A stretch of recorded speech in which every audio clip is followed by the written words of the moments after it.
Let's go down with orders. When I asked for sons, I've ever met. But you bet when I get through, make a man out of you.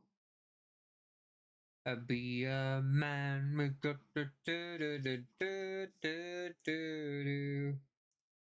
Hello, that's me. Anyway, hello everybody. Hello everybody. It's another day. It's a Wednesday.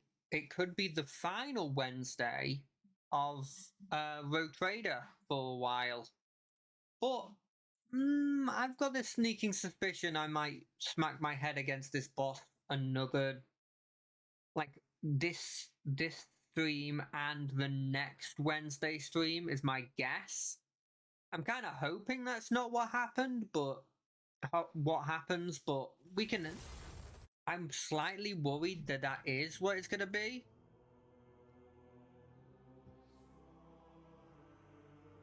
But I'm gonna try my absolute best, and if my absolute best isn't enough, we try again. And if that's not enough, well then I got nothing. I'm a kind of try again once, and if it doesn't work once, then it doesn't work kind of person. But yeah, let's just get, you know what, let's just get straight into it, because even normally I'd wait until we actually hit the 6:30 mark, but for the most part this is stuff that would have been a thing in the previous stream, so it's less of a problem.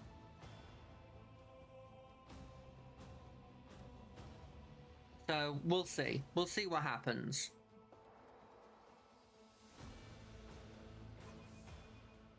You know, I'm gonna move this here because I want it to be here. Okay, right, now we have to deal with the big bad. My logic for this, the thing that I missed last time that I think will be the difference between me winning or me losing this time, is my plan is to just keep people alive so that in the later stages I can sacrifice them to keep my big hitters alive long enough to kill the dude. That's my logic. Right, Xavier. We've already read all of this. Stop this madness. I gather that something went wrong. Yeah. I will not let you bring this insane plan to fruition. I do wonder what happens if you say you cheat with him. My headcanon for it is that you don't... My headcanon is that you don't fight him, but what instead happens is that you fight...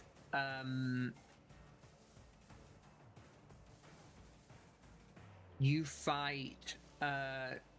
don't fight him, but they buff the final boss, and you then fight... You maybe don't have access to your friend.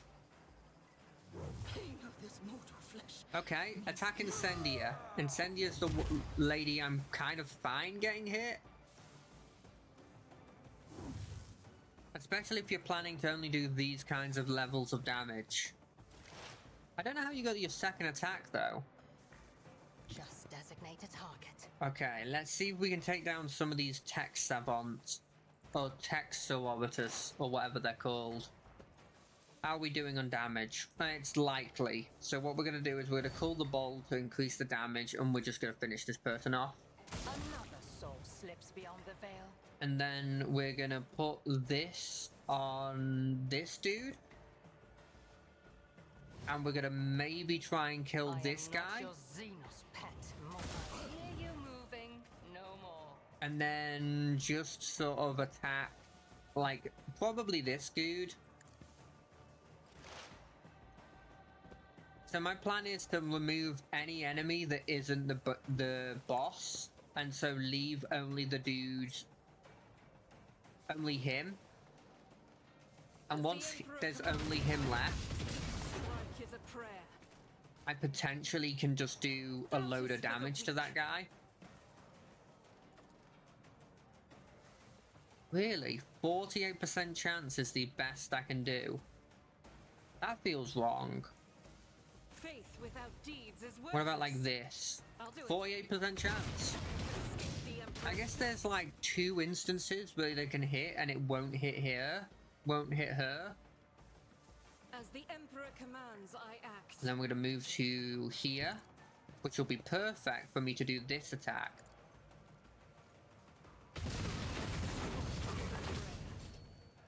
And then do this. Do I just do this immediately? I think it's worth. So final of my abilities is to make this attack do a little more and finish off this person. Okay, let's try that again. Finish off this person. Good. How many tech servants are left? In terms of ones I can hit, 0. So we're just gonna focus down this guy again, I guess. Oh, there's a dude behind him. But I don't think that'll matter. Yeah, why not? Let's use this. Right, then it's Incendia, but Incendia can't do anything. So we're gonna buff you. Don't get too cocky. We're gonna put this on you. And I think why can't, oh, because of the thing. Yeah. We're gonna buff you. Tell me, and it is done. And you know what? You're immediately getting the extra turn. Because we're just gonna use this to focus down these enemies. Once these enemies are dead, it significantly reduces the damage that we can take every turn, or that we will take every turn, to just the boss. And the boss itself isn't a huge, scary problem, really. Guided by faith. At least in my opinion, he isn't. As the Emperor Focus this guy down. We reload the gun because it's the first time. Take a pot. Oh, take a better pot shot at who? Can you kill this guy? No, sadly. Let's press the advantage. Don't get too cocky. Because I actually think it's worth killing anything that can get a shot off before it gets a shot off. Because that's just one little bit more damage that it doesn't do. Right, and they're all about buffing him, I remember.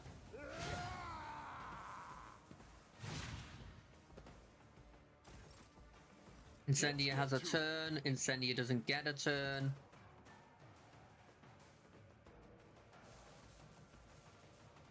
Do I focus him down? Because I don't want to go into main combat with the big bad, because the big bad is going to get shot by Argenta. And Argenta kind of doesn't discriminate with who they attack.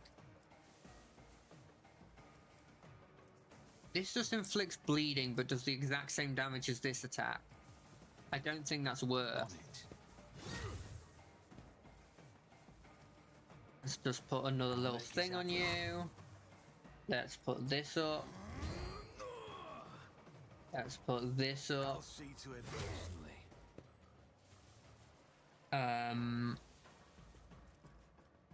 Do I just use all these abilities as soon as I get them? Is that insane to think?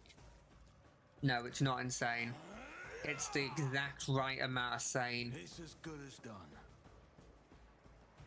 You should feel honored to witness this. You should feel honored to witness this.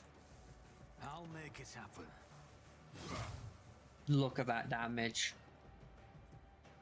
I mean, we're going to do this because what I'm going to happen... Oh, maybe not now. One sec. Let's get a couple attacks off first. Once we have a couple of attacks done on him, I'll see to it personally. he might be dead from this attack. Yeah, he is. I could go after this dude.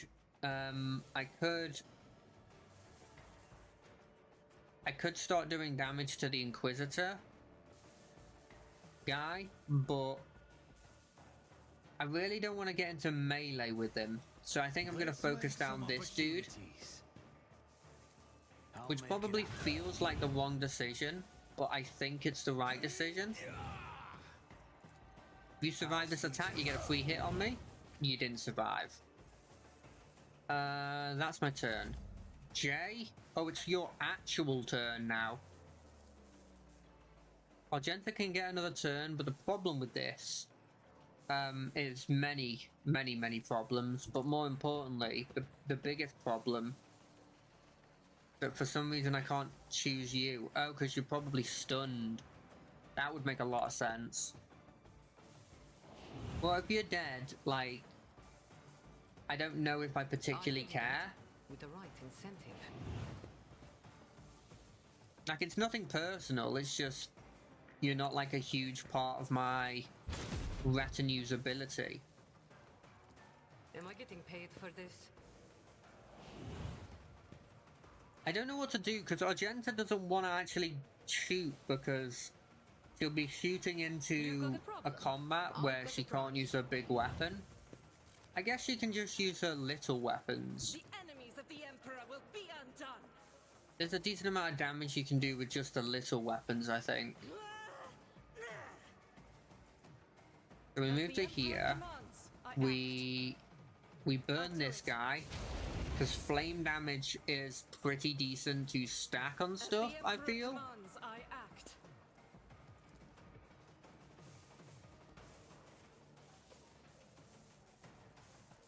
Can I flame just these guys? Is there actually a way of doing that? No. I could maybe run and gun to get to a... Can I run and gun and move one step backwards so that I can flame just these guys? No. Well, maybe? What if I move to here? Can I flame just these guys? I kinda can. Yeah, I can. Cool. As the Emperor commands, I act. Yes, I did all of that just to do that, but I think it's worth. I really should switch her gun. I actually think that the more I look about it, the more I think about it, it actually might be just worth. Okay, Ablard, you're putting every single buff you physically can put on.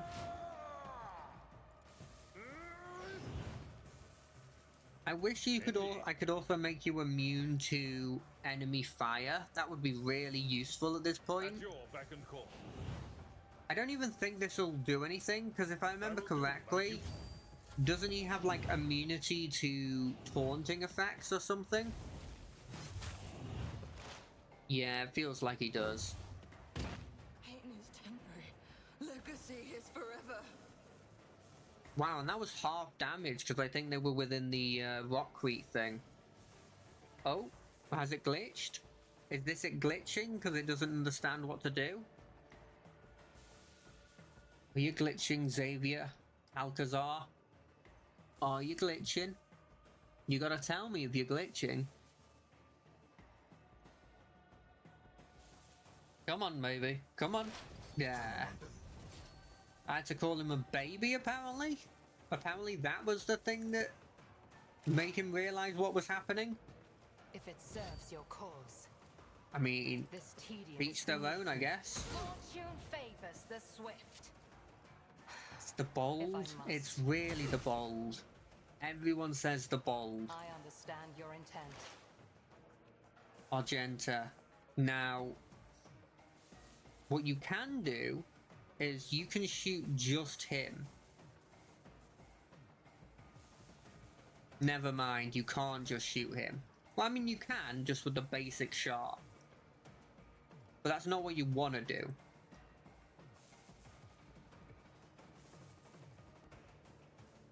Can you not just shoot like this? No, okay. Well, Argenta, I'm really annoyed about the fact that your weapon does this, but I can shoot him like this. It missed. Cool. Let's try that again. As the Emperor commands, I act. Because Emperor!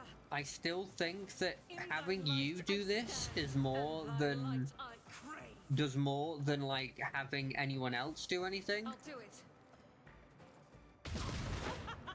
Look how much damage it's doing to the guy next to her.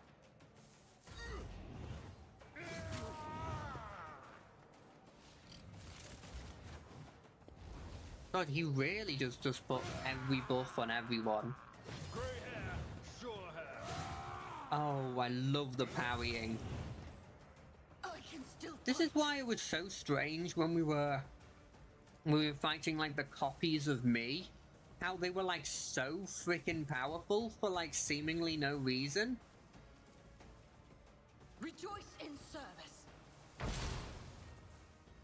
I was like, look at these dudes. This dude's supposed to be, The Emperor you know, an commands. inquisitorial retinue guy. And I'm like, he's doing nothing to me. And I'm almost always hitting him. What's this on me? Oh, it's probably I will not be worrying. deterred. I'm going to use this as a runaway. Let my enemies tremble at the sound of my steps. No, no, no, no, no. We're not trembling at the sound of your steps. You are running away. I love the speed I have. But is it worth me going into combat knowing that it means that Argenta can't do something? Yeah, he's going to go into melee combat with somebody. Oh, I forgot about the literal ability he has. Well, damn. Buff Don't me, get too cocky. because I think I might be screwed.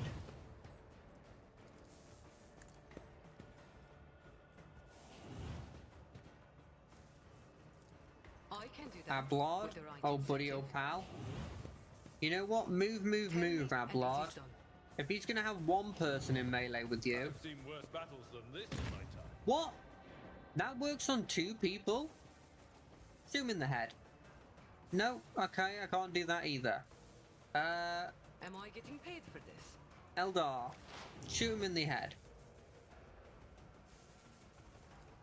Put this I on am him, not your Xenos pet monkey. then shoot him in the head. This tedium is beneath me. I mean, you say that, but it did a decent amount of damage. High momentum. Okay, who's he choosing? Oh, he's choosing to finally fight But Jay. I'll never leave debts unpaid. I mean, I think it glitches when it hits but does no damage, or like hits and doesn't knock someone back or something. Trying to figure out why this happens. His mere presence lowers your psi rating, but I'm not heavy psi. And I don't feel like you should have one of your final bosses be heavy psi related. No weakness is hidden from my sight. I forgot that I haven't actually marked him as a If prey. I must. I am not your Xenos pet monkey. I am not your Xenos pet monkey. Let's take a quick shot. If it serves your cause. Ancestors, guide me. Okay, we're gonna do This this. tedium is beneath me. We're gonna hit again to just do a bit more damage. Then we're gonna lock on I to understand hit this your dude. intent. Argento, old buddy, old pal. I think you're gonna destroy her if you go for her. So we're gonna try something freaky that I don't think will work. No, there's no way to even hit this person. God Emperor, move through Okay, me. here's Be my the here's my fire in idea. my heart. We run and gun. We move to here. Then we kick him, As the Emperor commands, I knock him act. back. Now I can shoot him at full power. That's actually genius. If I do say so myself, and I did just then. That's genius. Bye, Calcazar. Wait, you're alive? Oh, right. Cutscene. Shoot him again! The cutscene's trying to play! Screw that guy! Screw the cutscene, we're killing him again! Okay, fine. You win. Oh, it's because there's one Inquisitor guy left. Well, I guess we go on the run for this dude. I don't know which way's the quickest. Come on, get over here. Congrats. 1 damage.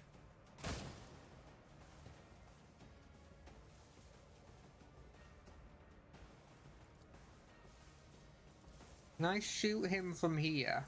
Stop No. crying, monkey. Oh, I have no movement. Argenta? Move to like here and destroy him. This battlefield in righteous fury. Sure you will. Bring it on, bring it on. Like, okay, you can't hit him from there. What about here? Yeah, die! Cutscene. No. Why can't I save here? Let me save here. Can I save here? No. Or all is lost. Why does this guy follow him? Like, this one dude also survives. Yep, this is the place of origin. Yep. Greetings.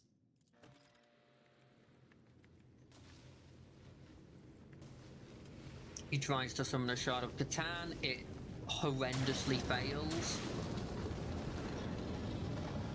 Oh, am I an idiot? It's the logic that the first boss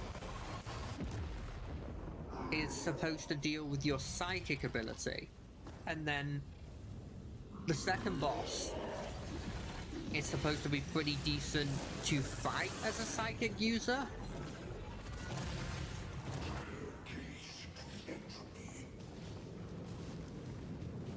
I don't know if this cutscene was played last time. Or maybe I was just talking over it. I don't remember this cutscene at all. Like, at all.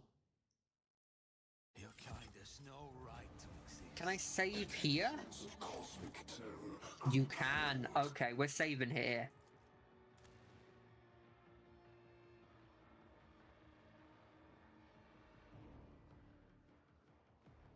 Level 2.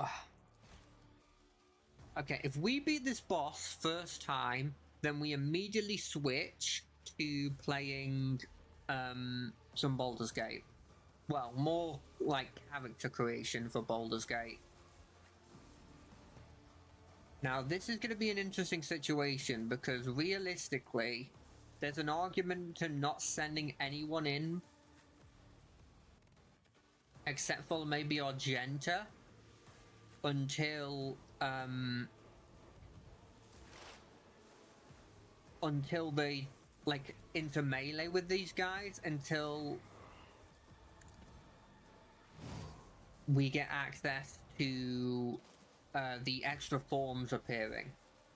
And as soon as that happens, then I think there's a If logic. it serves your cause. I am not Shoot him. your Xenos pet monkey. You're only going to be doing like, what is it, like 95% less damage. You know, it's something. I don't know what that buff is. Nomos's boon. Increased ballistic skill, armor penetration, and damage dealt for 2 rounds. Okay, it's not insignificant. He gets a round next, and do I remember the abilities correctly? Teleports to an enemy when in position when the cone shaped directed at the person who dealt damage to the Catan, who last dealt damage. So there's a logic to not actually doing damage to it. But I'm not sure I care about that logic. Now that, especially now that I have that save there. 97%. Do you reckon I can knock it? I don't think you can physically knock it down. I'll do But I want to try off the off chance that I can stun it for return. As the Emperor commands, I act. Because it'd be funny. I'll do it. You like how we're doing like 14 damage, but I'm convinced they restrict it to like... What's the specifics of it? It's like... He's got some sort of bonus on him that makes him like absolutely like incredibly weak when he like has reconstruction stuff. As long as any shard copy or the energy orb remains, each time it is attacked, the Catan shard will gain a stack of reconceptualization and trigger reflexal. Okay, it's not what I thought. I thought he had a buff every time. I thought it was more like Guided by he fate. got bonuses, and then every time you killed one of them, he... I don't know actually Faith what I without thought. deeds is worthless. You gonna do your cone attack? No, you've done the move us to random positions attack and the summon copies of yourself attack. Ah. Well, there's no point in attacking you until we've killed your friends. That's just a fact. Where is Argenta? Argenta?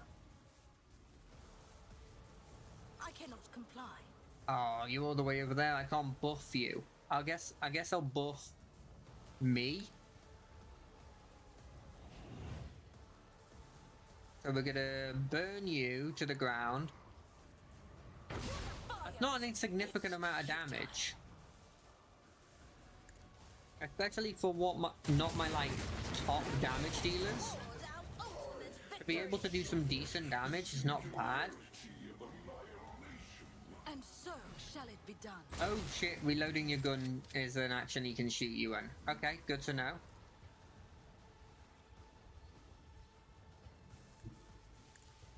I can move here without getting shot, right? Yeah. I could take a 10% shot like this, or I could take like... What's that, like a 33%? Oh no, because you're gonna hit him as well. Not worth. It's really not worth. Oh, nice, that hit. Oh, that also counts? Okay. Jay, can you give... Oh, Genta doesn't even get to do a special attack. Wait, how strong is Nomos? I imagine Nomos isn't that weak. They'll write legends about me. Can I kick him? You reckon this kick will As knock the him? Emperor commands, I It act. actually knocked him. Doubt is for the weak. Oh, I'll do it. I had no ammo in my gun. I assumed it reset all my ammo. Faith without deeds. Okay, yeah, Nomos is invincible, so I don't need to care about Nomos. I was chosen. Wait, I'm not hitting a person here, am I? No. Cool. There, for a second there, I was like, oh shit, I'm hitting somebody. I am his will made manifest. I don't know if I I'll should do be it. using all my abilities immediately, especially since I don't think I can do a ton of damage to this guy yet. But every hit I do against him, I think increases my damage by a bit. Oh, is it? I was hitting her. Never mind. Infendia, quick, I know I said that... Oh, never mind. I will not be deterred. You're good. You're good. You're fine. Actions will speak louder than words. I wish I could give you something to like help you with your situation you're in now, but there's nothing I can do. I'm sorry. Hey Jay, buffs on Argenta? Oh, you can do a buff on her, but you can't do anything more than that. You've got a problem, I've got a price. Though making it so that you were the last person to attack Don't means get that too there's a cocky. chance that she goes after you. Wait, did that hit? I don't think that even did any damage.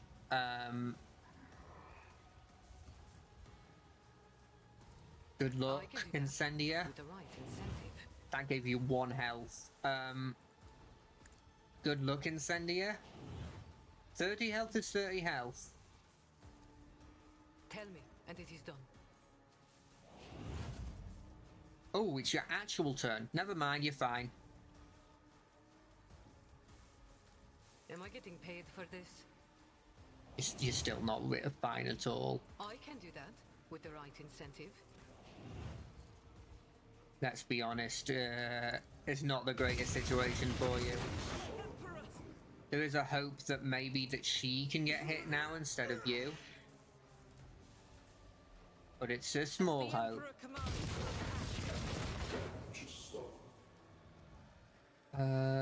We probably want to reload the gun. I can't buff you, I can't buff you. You've got a problem. I've got a price. Oh, that was bad. That just lowered her health. Damn. I can do that with the right incentive. What are you doing? Did you just insta-kill your rat? Oh, well there goes my idea. Follow my lead.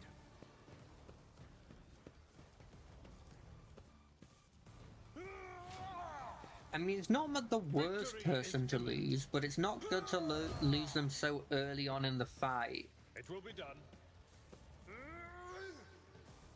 Put Bulwark up. That's kind of all you can really do. I mean, you can take a couple of pot shots at him. I guess it adds up. I guess. Indeed.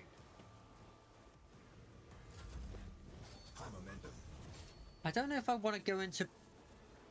Let's have a look. So, Argenta gets a turn before then. Yeah, I 100% am not going into combat. Who, if not? We're just gonna stack as many things as I can stack on him while being a pretty substandard,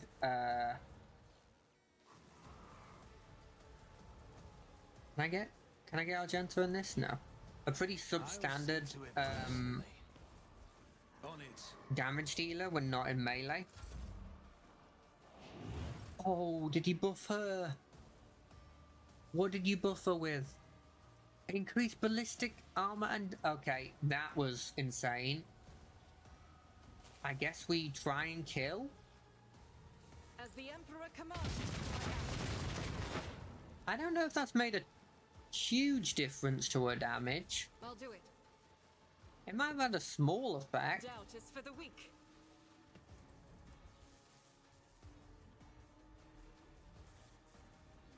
%85%.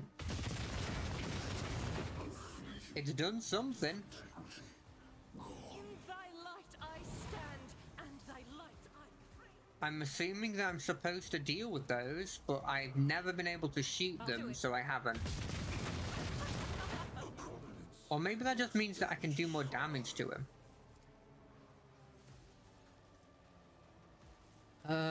Reload the gun for 2, then get the shot. Yeah, okay. The maths work. That's 1, so let's do confident approach. Which, arguably, I should be clicking every time, but I'm not.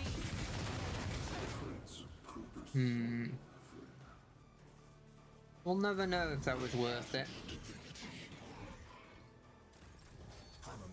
You did nothing on your turn? My enemies shall be I mean, I'm not particularly against it.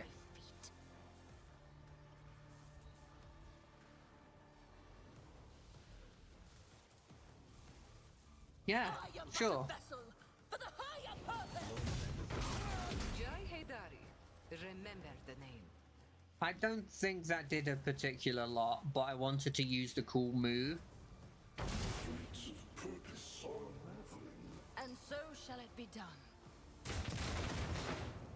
I mean, it's doing damage. Like, this isn't insignificant amounts. Do I run just, like, cover doesn't matter. Let's be honest, cover doesn't matter in this. What does matter is Argenta getting buffs. Although, with him like that, annoyingly, there's not much I can do. Am I getting paid for this? Except for put more buffs on Tell me Argenta. and it is done. And then, I guess take a pot shot. I can do that with the right. Because at worst, that means that it goes after you instead of You've got a problem. Incendia. And Incendia probably doesn't want to be getting into any combats. You do so much damage, but I can't use your main gun. Because it would screw over Ablard. Concentrate the fire. Hit him with your little gun. You know what I need to do? And what I will do next time I'm doing this is I'm going to... Doubt is for the weak. I'm going to make sure that what I bring into this fight is her offhand is like her other set of weapons is just another set of just a slightly weaker like bolter, and so she just switches to the weaker bolter. Okay, well, she's gonna do that. Jay, I can do that with the right incentive. yeah, sure, that's okay. Summon copies. I mean, that's fine. That's an okay shot. You moved out of his range as well, which isn't insignificant. Do this. Do this. I don't think the taunting scream works in this final fight. I wonder if that could be argued to be one of the reasons why these fights are harder. I don't think it's one of the reasons, but I think it's worth mentioning. He's as good as who, if not me? I'll see to it personally. Like, as a potential reason?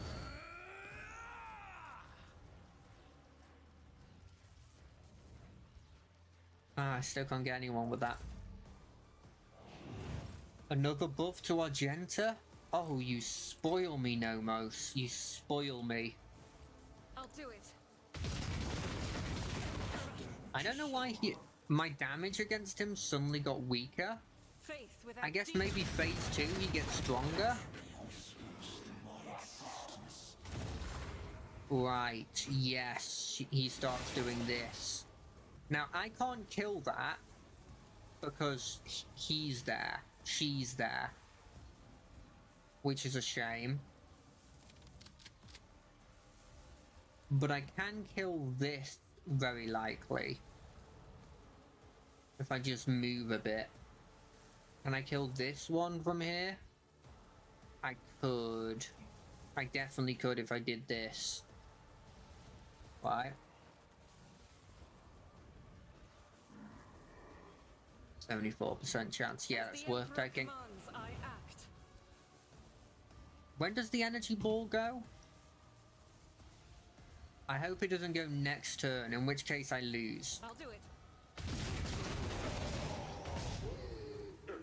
If I lose because of that, it feels kind of bullshit, but I'll just reset. Faith without deed. So they're dead. Incendia, maybe you can kill that on your turn. I act. It's a shame to sort of waste her turn.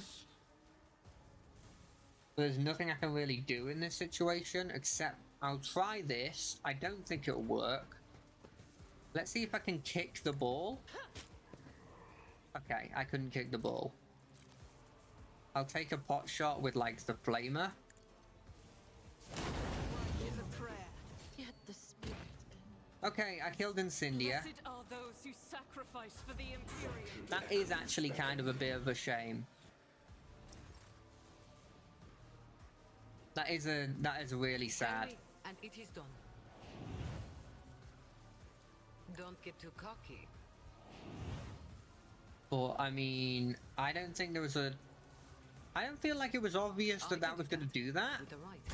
But I guess the energy blew up. Am I getting paid for this?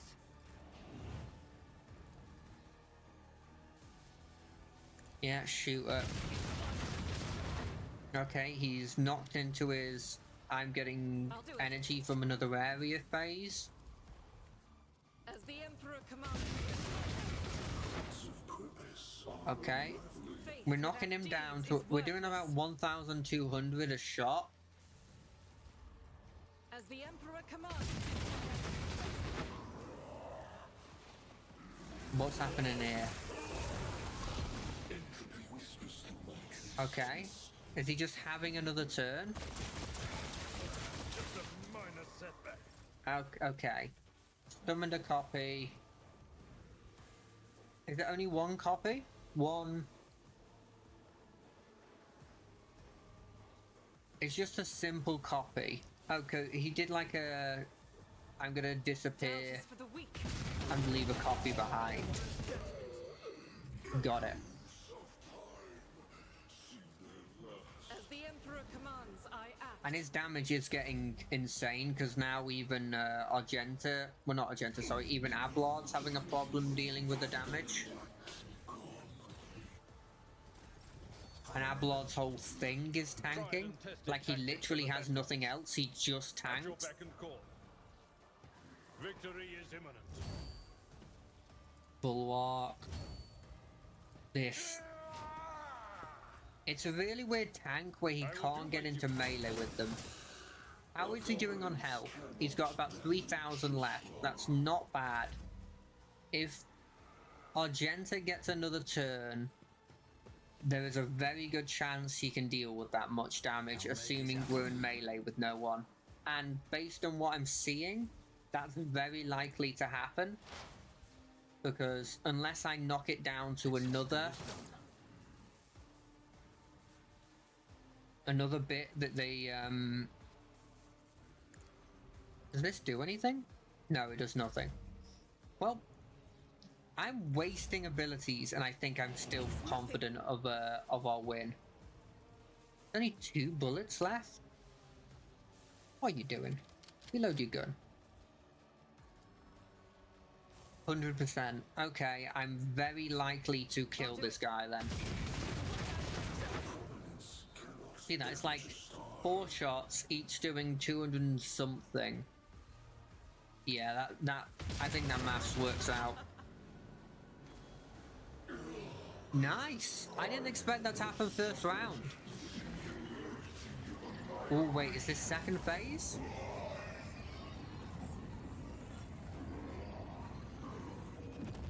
That looks like a second phase. Or he's trapped? He's alive? You got hit with the thing! The big thing, the thing that kills! The ancient monster struggles against the energy manacles of the yoke.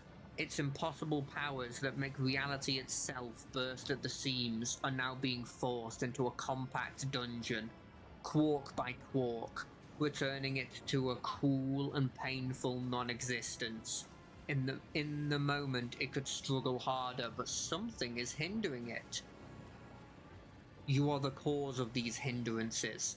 Only now does the Catan Shard turn its focus to you, for the battle was nothing more than reflexive resistance of an alien mind, absorbed in a completely different range of thoughts and responses. But now it is thinking about you, and its thoughts are so corporeal that you can sense them and know them.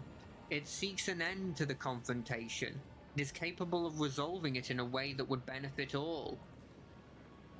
More and more tears appear all over the shard's form as the yoke absorbs its power.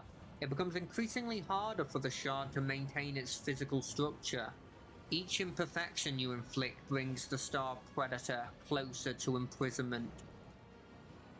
Do not bow your head before an abominable persecutor. It was begotten by the dark abyss of the past. It is a fragment of that which devoured stars and erased civilizations. It knows no benefit other than its own. Allow us to stand against it. This is our time, our impossible chance. Why is he still alive? Why is Theodora here? As yet another layer of reality cracks, a figure appears before you. Her. After giving you a probing and appraising look, Theodora permits herself a slight smile.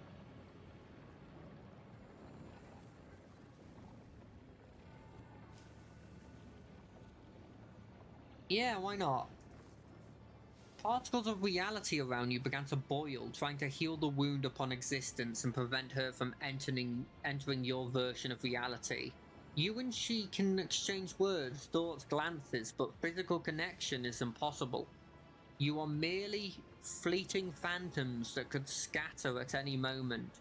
She is silent, her gaze still trained in you, as if she's trying to commit your every feature to memory.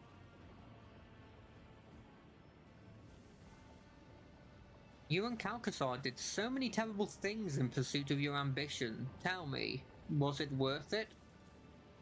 It was always worth it. You will understand this yourself. The wound on reality is healed and the vision of Theodora quickly fades. You catch her last words. Whatever fate you choose, one can only hope it will be better than mine. Nomos? If our birth ever had a purpose, then it is here and now. Why do you call the shard your precursor? Because that is what it is, and what we are. We have told you before about Theodora's ambitions, Armand's mind, the ship's cradle, and the epitaph's secret. One sprouted into another and spurred yet another. Thus Nomos was born. We were but an echo of the shard's power, an echo that left its prison. We have become something so much more with your help. What do you intend to do?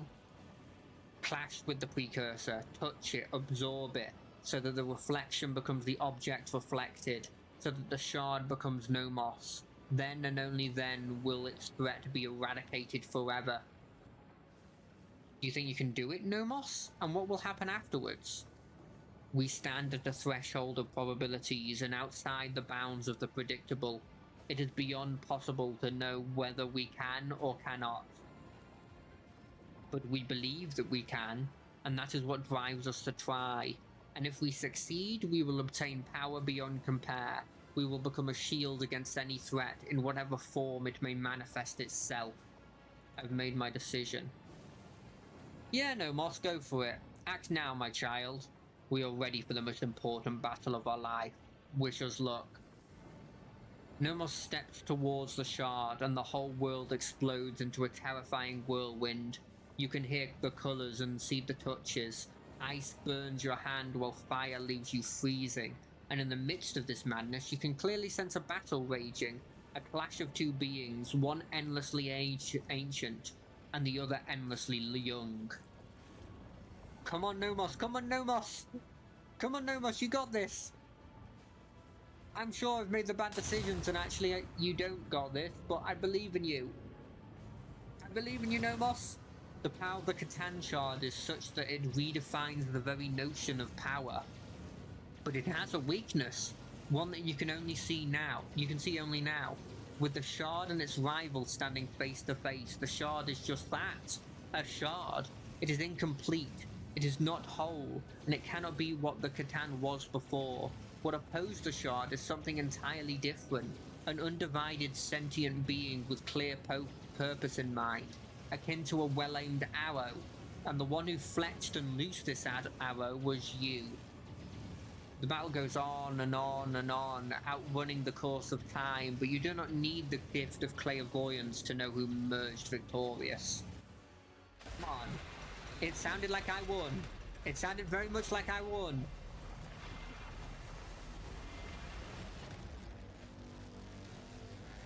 I didn't realize there was a freaking huge skull on that.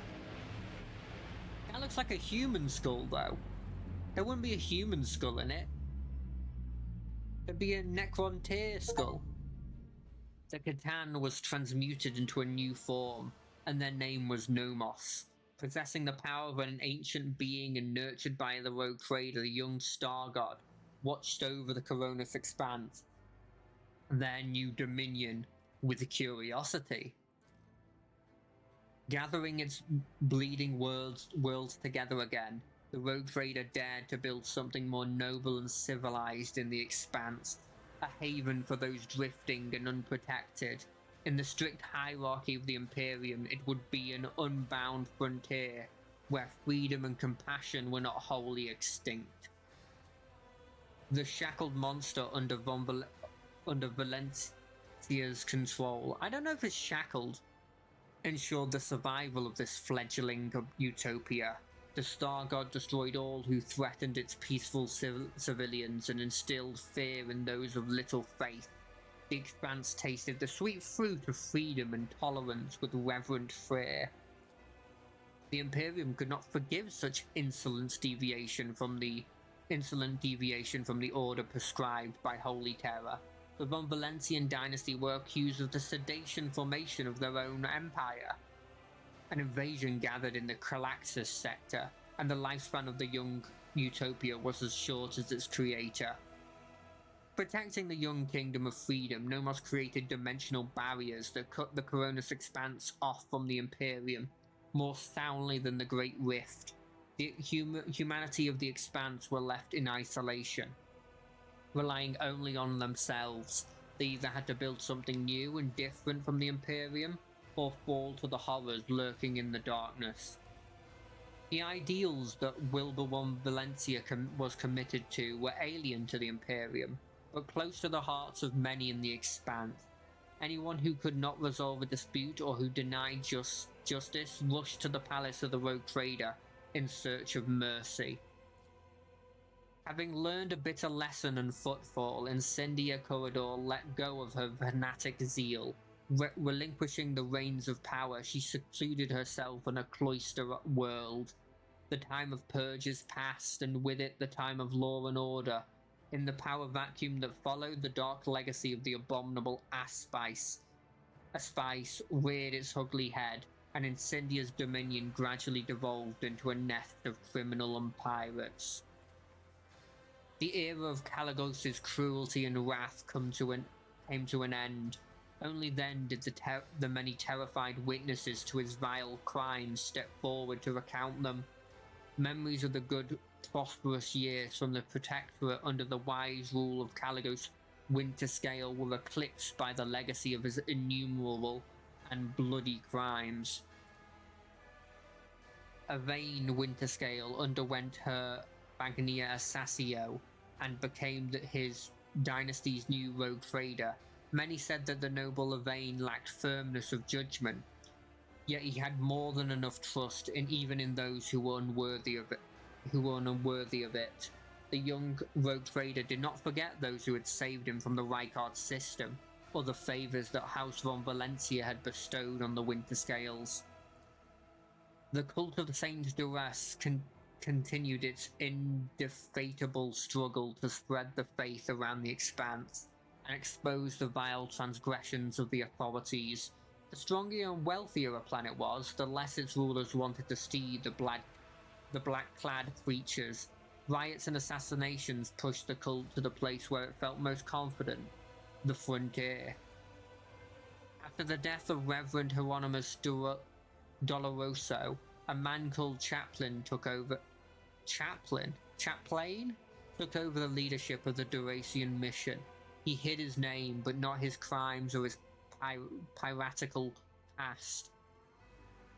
With the resolve of an experienced voidfarer, he steered the cult and even led his fellow believers on military expeditions against brigadiers, enforcing order and converting the deprived captives to faith.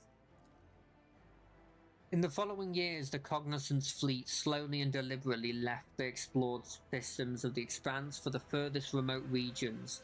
Observation deck systems and claimed worlds were abandoned. Even Euphrates II became derelict. Statistical divinations warned the fleet's conclave of the grim events awaiting the Expanse, and they decided to deliver their fellows from the coming storm. Yet they did not share the truth with the lay people. The schism of the discontinuing the cycle was over. The repentance of Pascal put a stop to the discussion of whether to update the algorithms and procedures of worship. The secrets of Euphrates was declared heresy against the Deus Machinus and forgotten. The Cognizance fleet were reunited and ready to meet the decay and degradation of the knowledge prophesied by Archmagios Armament.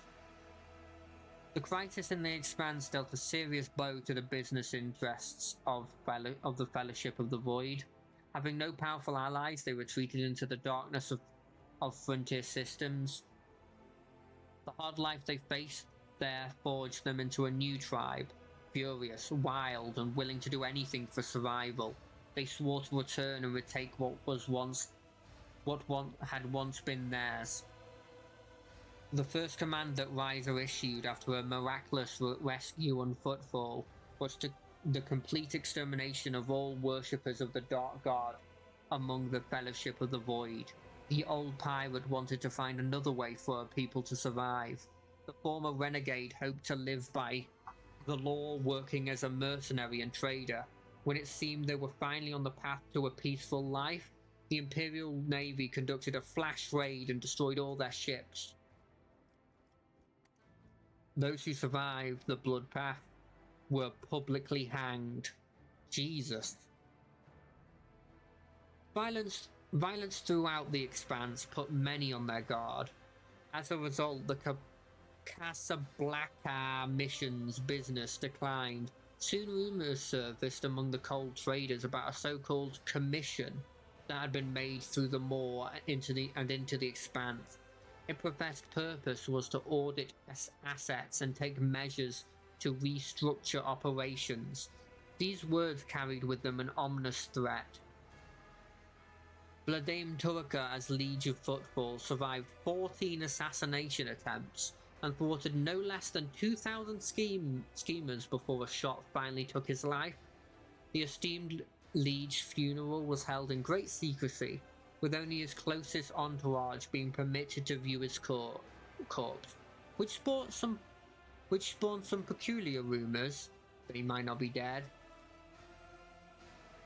The Imperial Navy were wary of the rise of the Von Valencia. They saw themselves as dogs guarding the flock of the Emperor's subjects, and there was a new master of the pack. Therefore, the dynasty was watched with utmost diligence, and the admirals feared that one day they would have to go to war against the rogue trader. Chartist Captain Asterius Thorfast founded the Thorfast and Company's Merchant Company. Thorfast and Companions Merchant Company, excelling in trade and acquiring a substantial escort fleet. After 3 decades, he travelled to the Maw to return to the Imperium, in hopes of obtaining the fabled warrant of trade. It's not known how the venture ended. When the rogue trader's apostasy became apparent, the Imperial Navy fulfilled its duty and fought the Von Valentian dynasty. The Battle of Dagorus ended in resounding defeat, and the surviving ships fled to distant systems. Disheartened but not broken, the captain vowed to rebuild their force and planned raid into the apostate territory. Dagorus grew and prospered under it until it became the capital of the Coronis Expanse. The planet was like a giant magnet, whose pull held together the worlds of the Expanse, absorbing the treasures and vices of the sector. Humanity was exploring the Expanse, and Dagorus became the capital for the brave starfarers and pioneers. It was from here the expeditions departed into uncharted wilderness, and here they returned bearing wondrous trophies. Captains, cartographers, and scribes flocked here to exchange news. Kivar-Gamma washed off the stain of its former defilement, but not the dark memory of it. The sacred halls were never silent, and the production rates became the supreme law. The glory of the Imperium was forged in the blood and the sweat of its toilers, and the milestone of the Manufactorum grounds the workers down by the thousands. Even in death, the souls of its servants dared not step away from the machines. Kivar-Gamma grew and new factoriums were founded until disturbing reports started to trickle in many years later. It seemed that someone had secretly taken control of the colony, shrouded it in a tangle of conspiracy. Neither inquiries nor threats to Tech Priest or executions helped. Someone in the shadows was weaving their web and making secret plans. Janus was conquered. The Xenos spirits were exorcised and the wilderness subsided. The fields grew until they covered the entire planet, and billions of tons of provisions were harvested there. Janus became the breadbasket of the Expanse, and to threaten it would condemn millions to starvation.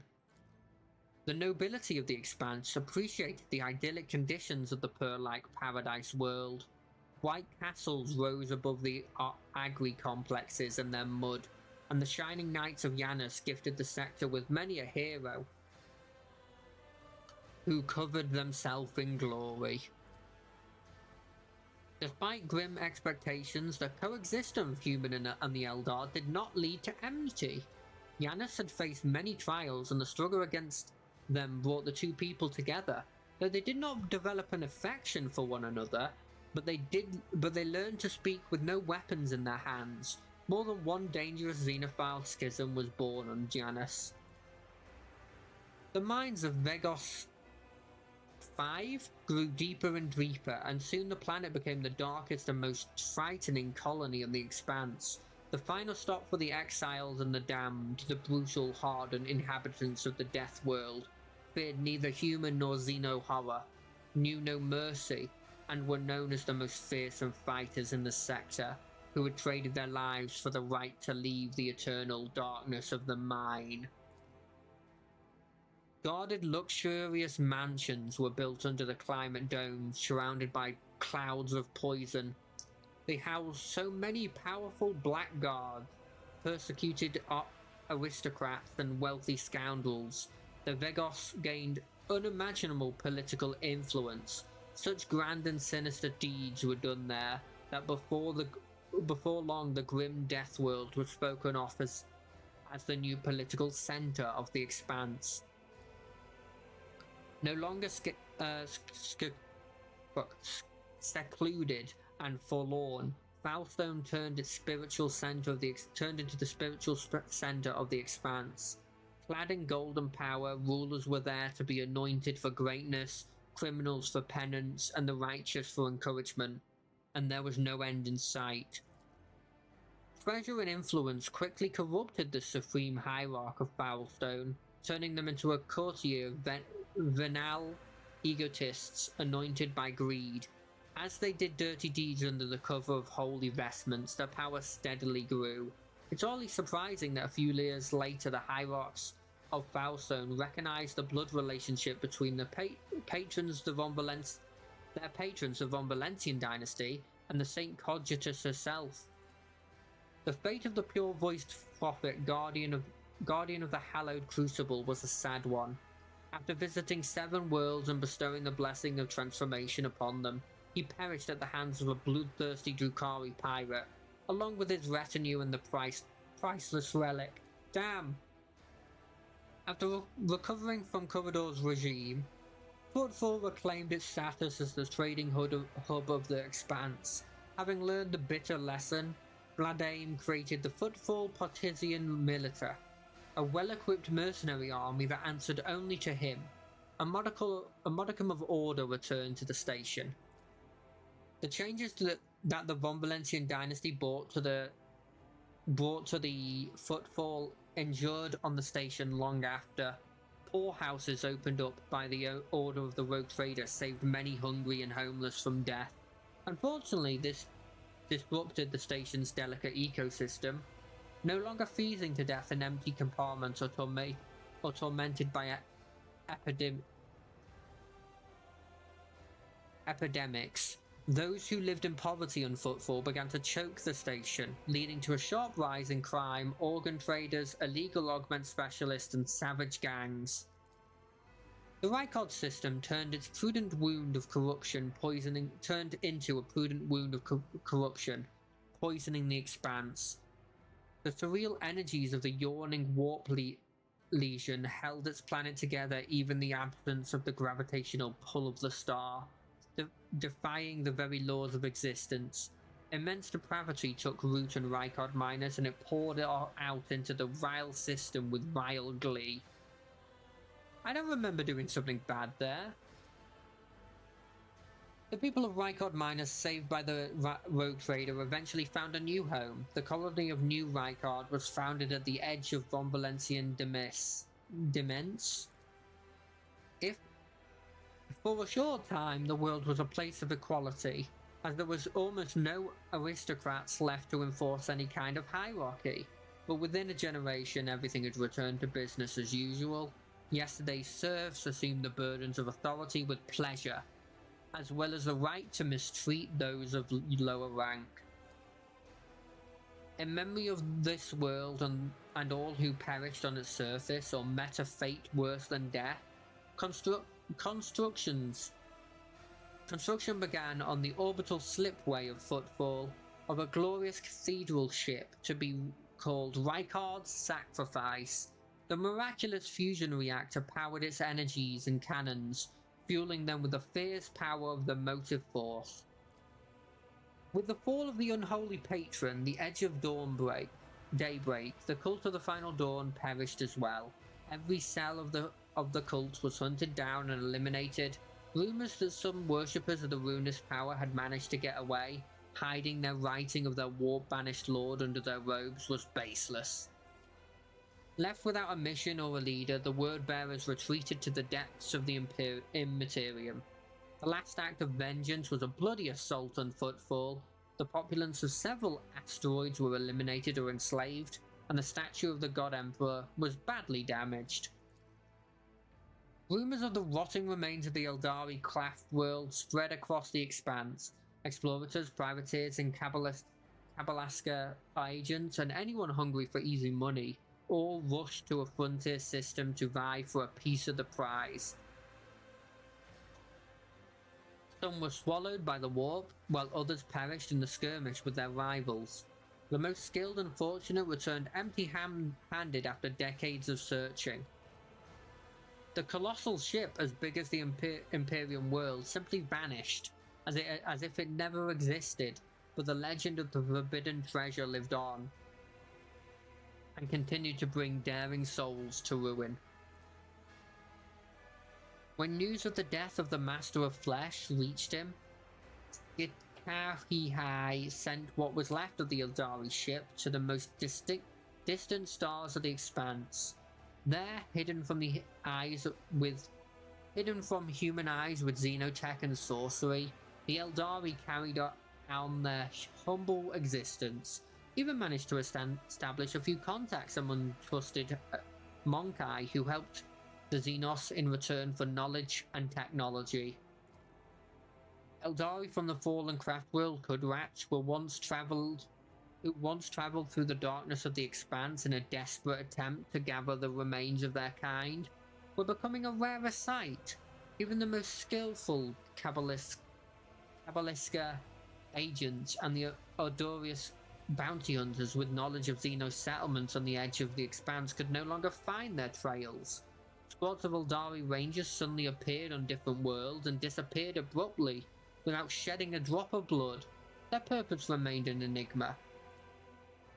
The news of Xenos appearing in the expanse were followed by a report from the Agri world, Janus, about a strange flash in the night sky. When the light disappeared, authorities sent out patrols locating a that located a Xenos camp among ancient ruins. The trail ended near a white monument, a webway gate. Where this path led the Eldari, only the Farseer know.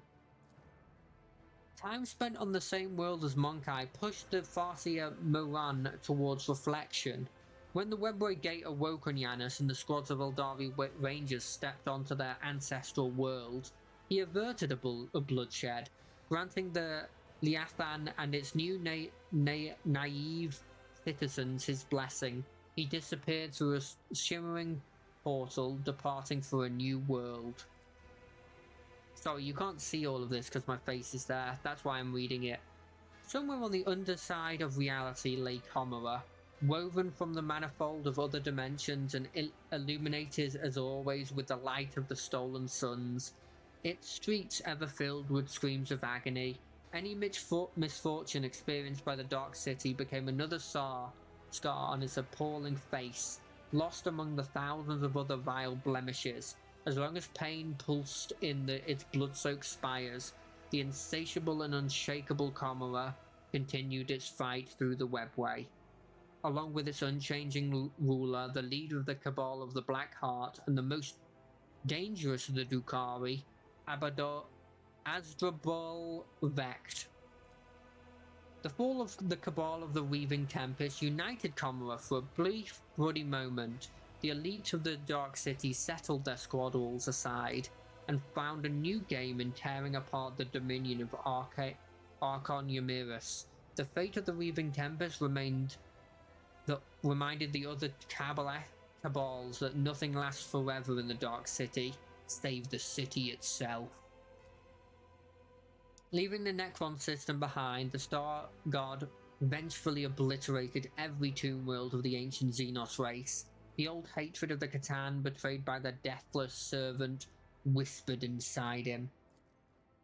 The voice of Voxmaster Vigdis Sura Otter of the Toilman dynasty has long resounded in the expanse, bringing hope and triumph from trumpeting the arrival of the merciful rogue trader. Known for her wisdom and acute understanding of the ship systems over her long life, she taught many generations of future Voxmasters from the Toilman dynasty. Her body was built into the bridge itself, and in times of need her voice flowed through the rocks, dispelling delusion and despair. Wait, her body was built into the bridge itself? I don't remember that.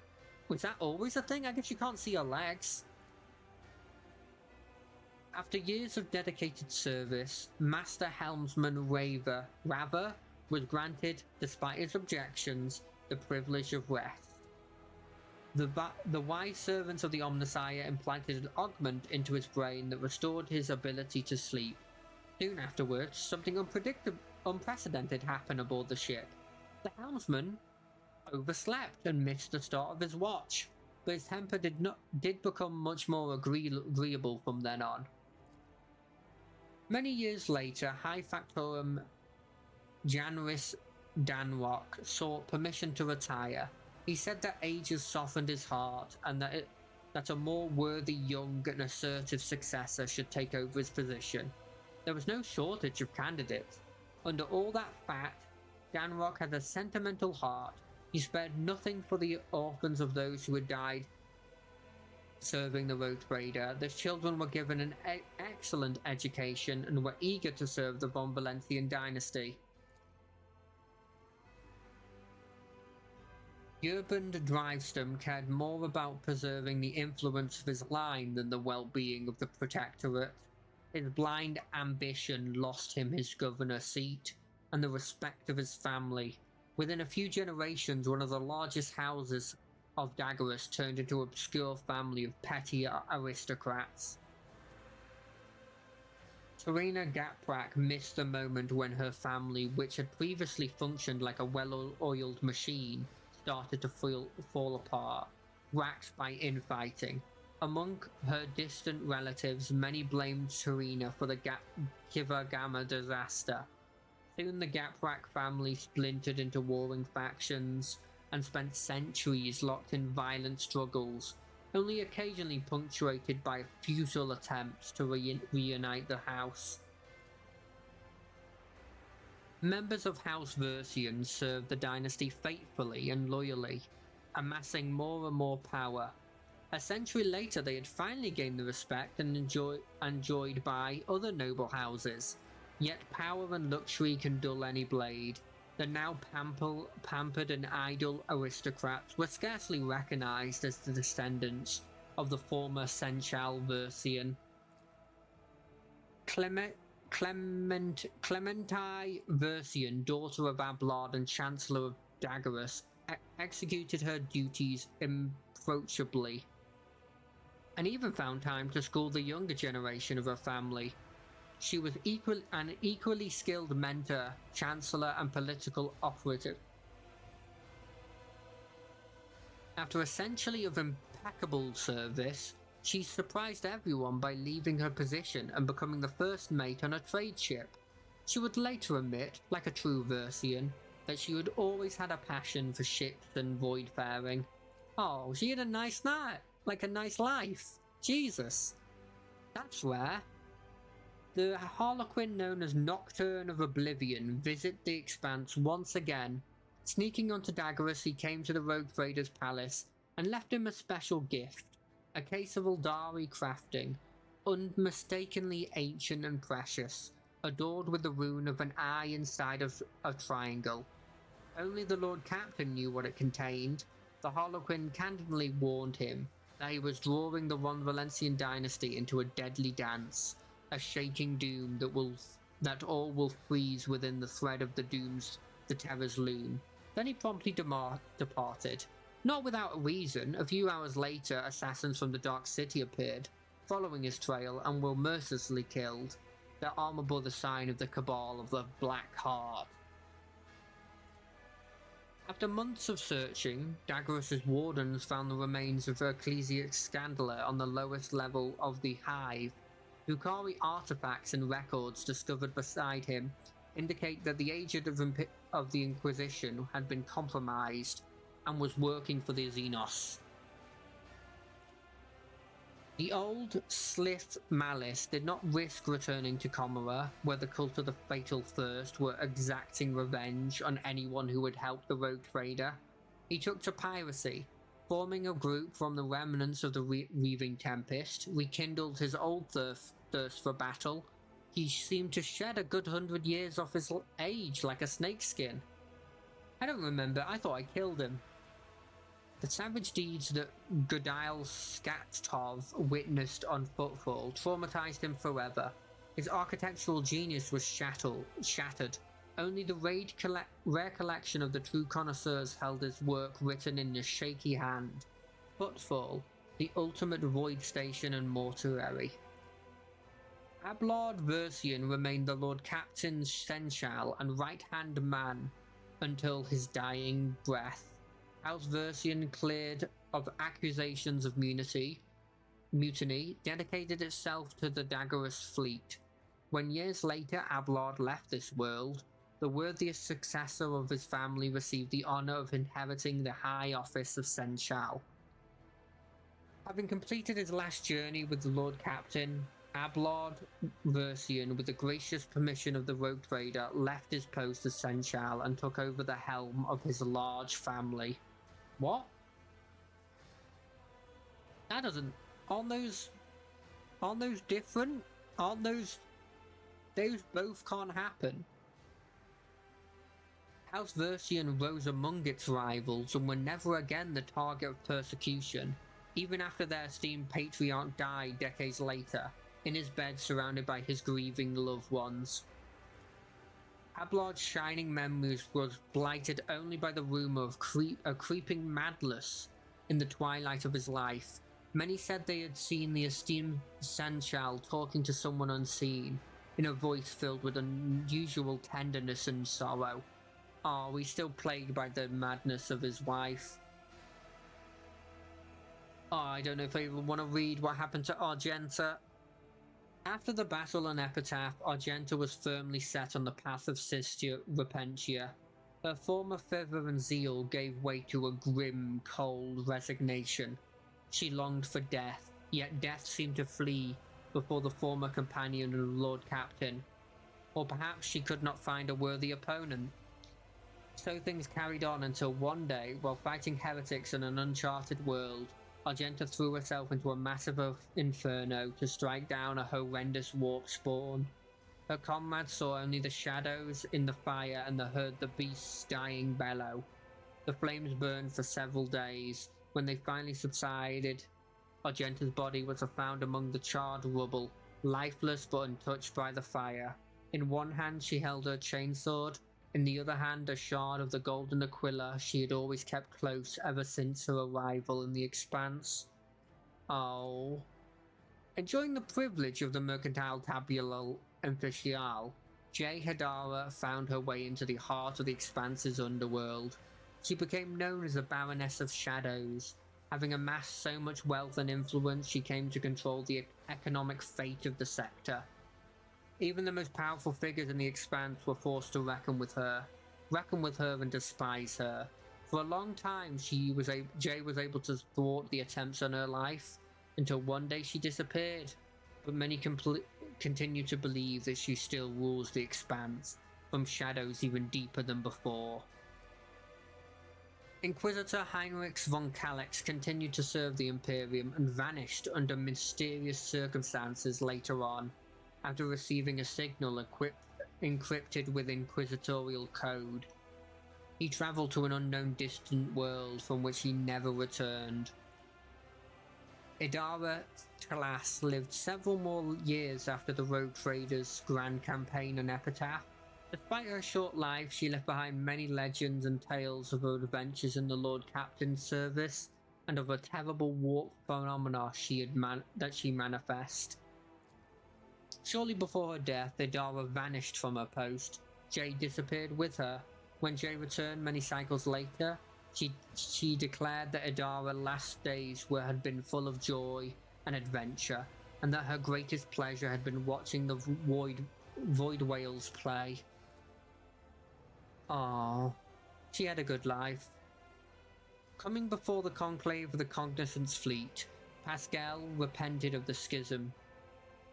Casting off his former heresy-stained identifier, he accepted a designation unregistered by the catalogue of surrendered his Magos regalia. His fate remains unknown, but the archives contain reports of activities of a stern castigator of the Code, falsely identified as the tech priest Brass Whisper, who had once already deceased by that time. The face of the castigator was hidden behind a mask. His mission was interrogation and elimination. This agent of the Conclave witnessed every sign of tech heresy and exterminated all who endangered the theorem of purity granted by the Forerunners. The unit bearing the name Abal was granted a pardon for his participation in the schism. Abel spent the rest of his days in the monasteric solitude and stationed Alta Templar Alex EXT-17. Not bothered by unwanted voices, he gave himself fully to the passion of statistical augur and the creation of binaric harmonies. His liturgies were performed in machine cathedrals and were regarded as beautiful hymns to the Omnissiah, even if somewhat unorthodox due to the certain liveliness not characteristic of Mechanicus hymns to the Deus Machinus. Decades later, tech interrogator Brass Whisper confronted a cartel of cold traders who had defiled the Adeptus Mechanicus regalia and executed a powerful criminal named Tura. This act plunged Jay Hadara into grief and rage. In retaliation, she arranged the assassination of Magos Abel, a pure-hearted and harmless servant of the Omnissiah. Oh no, they're fighting each other! For many years later, Yvette traveled at the Rogue Trader's side, helping him decipher the secrets of lost Xenos races, and leading him to the wisdom of his kind. Half a century later, she sensed that it was her time to say goodbye. The path of the outcast had come to an end. After bidding farewell to her Alontac, who was probably pretty old at that point. Like, cause you imagine I was pretty old at that point. Yvette made her way to a surviving kin. She followed a new path, the path of the warrior. She only hoped she would never force to raise her weapon against the mortals who would become her true brothers and sisters in arms. Such was the echoes of the deeds of the rogue trader of the House von Valencia, deeds that transformed the Coronis Expanse and prepared it for the events even darker and more violent. But those are the events of a different story. This one has come to an end. Wow. It's finally done. We finally did it. We're gonna let these go because in fairness, like, wait, that didn't work. Oh, there was a pause. Yeah, I just wanted to have it like there. Okay, we're gonna let these go. Anyway, I think that was incredible. That was a weird, like, I said this to one of my friends, and I think I've said it on stream, but I actually feel like this might be one of, if not my favorite RPG I've played.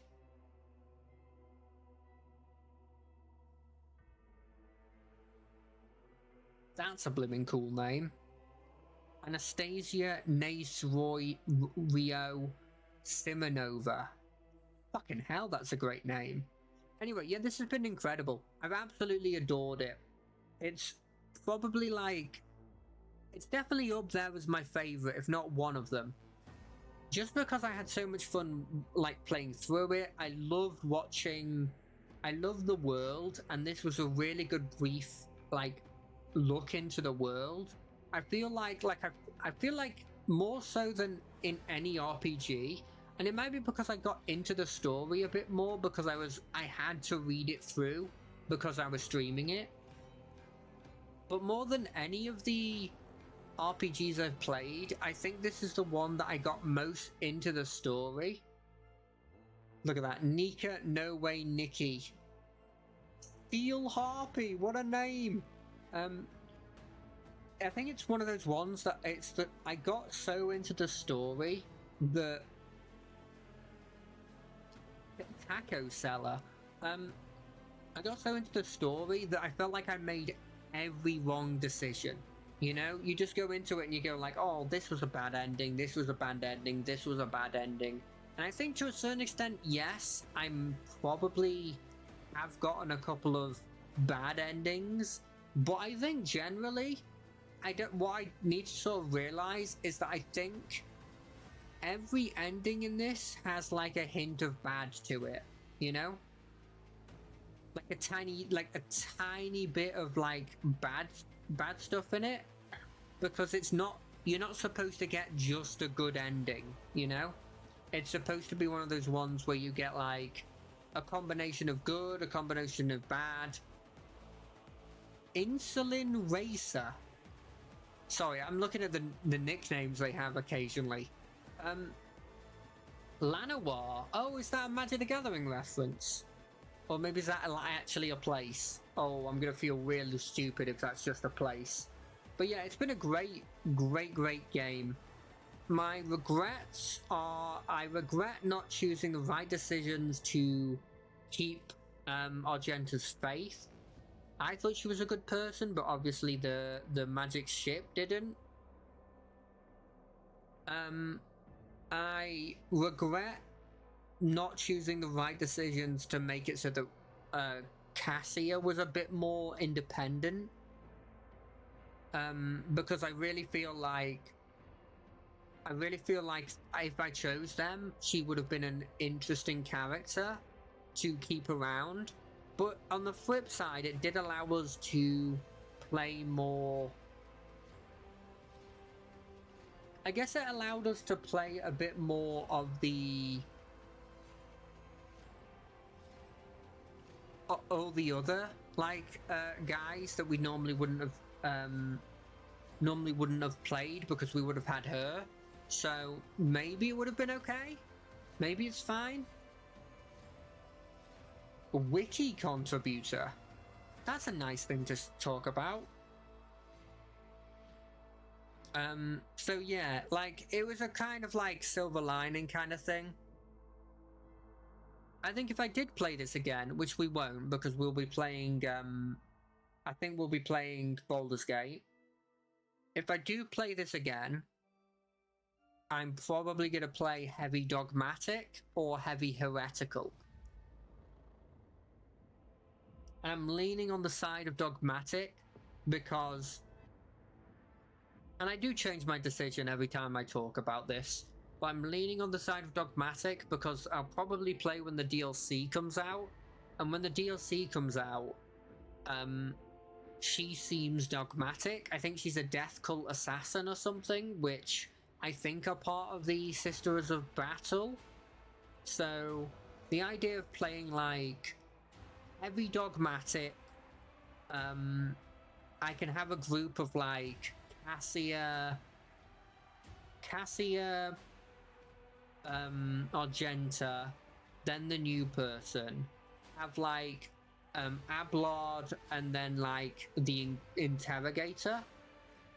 I feel like that's perfect. You know, like that feels like a cool group. And then maybe you sneak in, I don't know, like I don't know who you sneak in. Like I think there's one more spot there, but I don't know who you'd put in that spot. Who is? Oh, okay. Well, we can skip the Russian cast because I didn't actually see any of that stuff. 3 beep. What is 3 beep? Is it music? The music in this is pretty good. I've no idea how the music's sort of like coming through on your side, so it could look sound horrendous, but it sounds very good to me. I know that's useless for you to hear. How many fucking violins were in this? I guess like the Imperial sort of stuff has a lot of violins in it, and a lot of violas, and a lot of, what the heck is that? A violoncellos? Like a violoncello combination? Double bass. The brass had nothing, but they thought they'd mention it anyway. French horns, trumpets, trombones. Oh, there was a tuba in it. The choir isn't on there either. Have they missed something out? Sopranos, altos, tenors, yeah, bassists. Wait. Oh, because they're singing bassists. Localization, they don't get their love, I guess. Oh no, that's the general. I'm an idiot. It's the general title. I didn't listen to this, but I guess we'll have a quick look through it. Rulebook What? Why does it say rulebook? I guess they have an internal rulebook.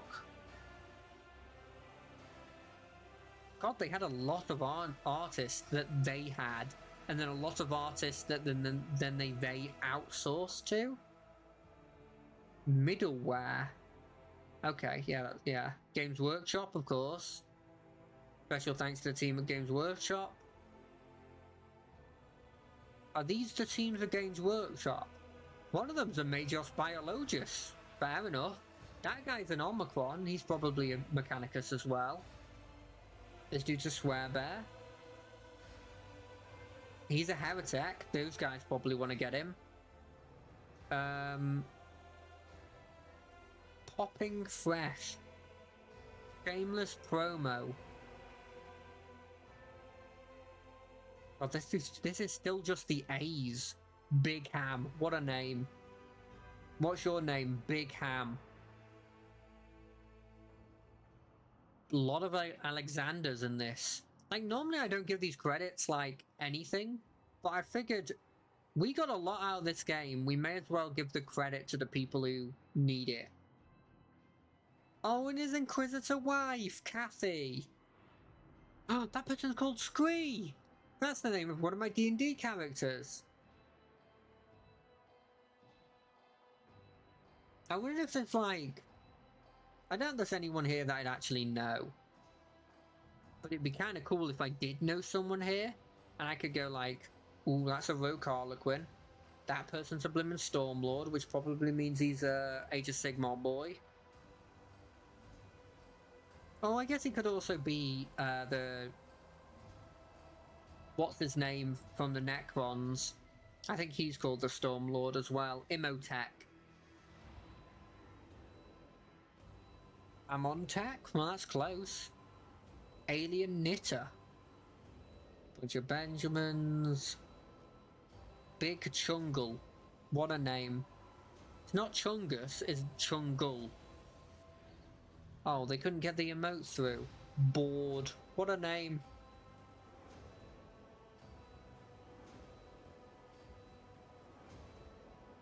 Oh, there's a captain in there. Oh, and a chaplain. And the Buddha himself. Or themself. I think he transcended, like, general gender, I imagine. Sad and Aaron in loving memory of Yoshi, beloved by all, Chance and Mary Suux. I think those were two different ones that I put together. Christian Rustweaver Jones. I don't believe half of these. These are nicknames people have just given themselves. I'm assuming that this isn't Games Workshop and these are like pre-orders or something. Or like special edition pre-orders.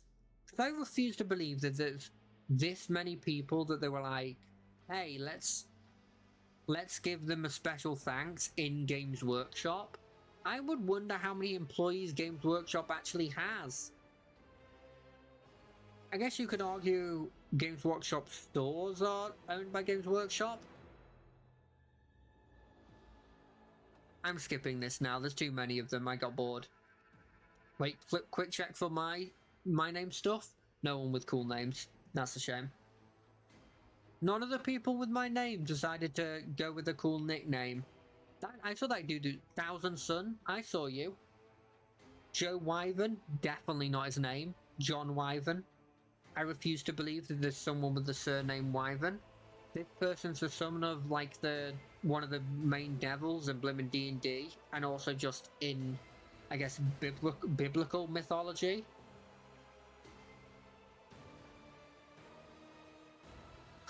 Christian Namanan. Oh gosh.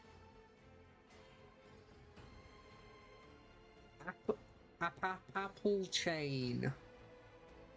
Lord Solar. Oh, there's so many Lord Commissars and Lord Solars and Lord Captains. They have given a lot of this. I didn't even think the Lord Commissars got a lot of money.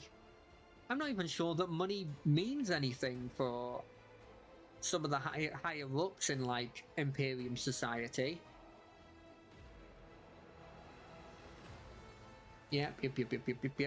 I will say, I was kind of a bit disappointed that the Necrons were just for the final bit, because they didn't feel like they had their bit to do stuff.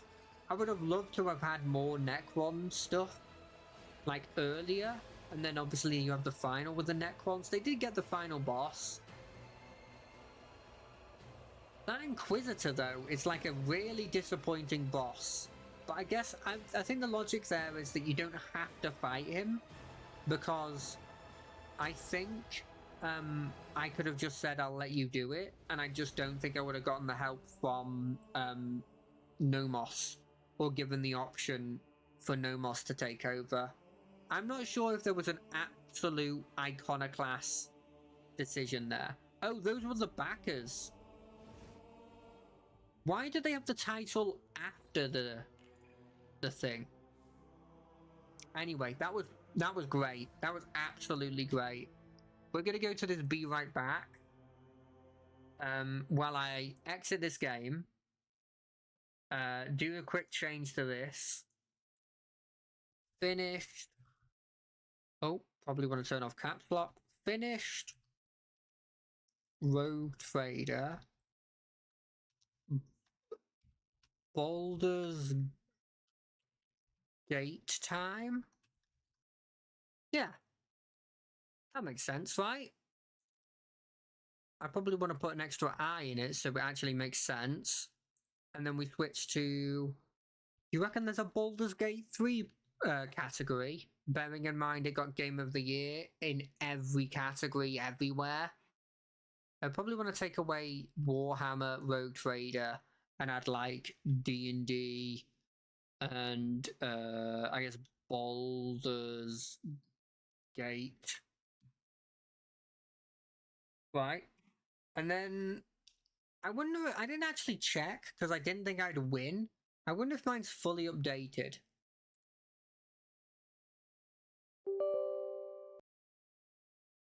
Okay, it's running some form of script, but after that script, we'll try and start it again. Well, we'll try and start it and see if it works. You know what? I probably should put studio mode on so that I could see the thing that's going to get captured. So yeah, it's running the Microsoft VC redistribution. Redistributable. And I don't see any loading bar at this point. I'm giving a running commentary because I may as well. You know, I probably should have put my face on this one as well. I could do that, you know. Give me a second. Boop. Copy.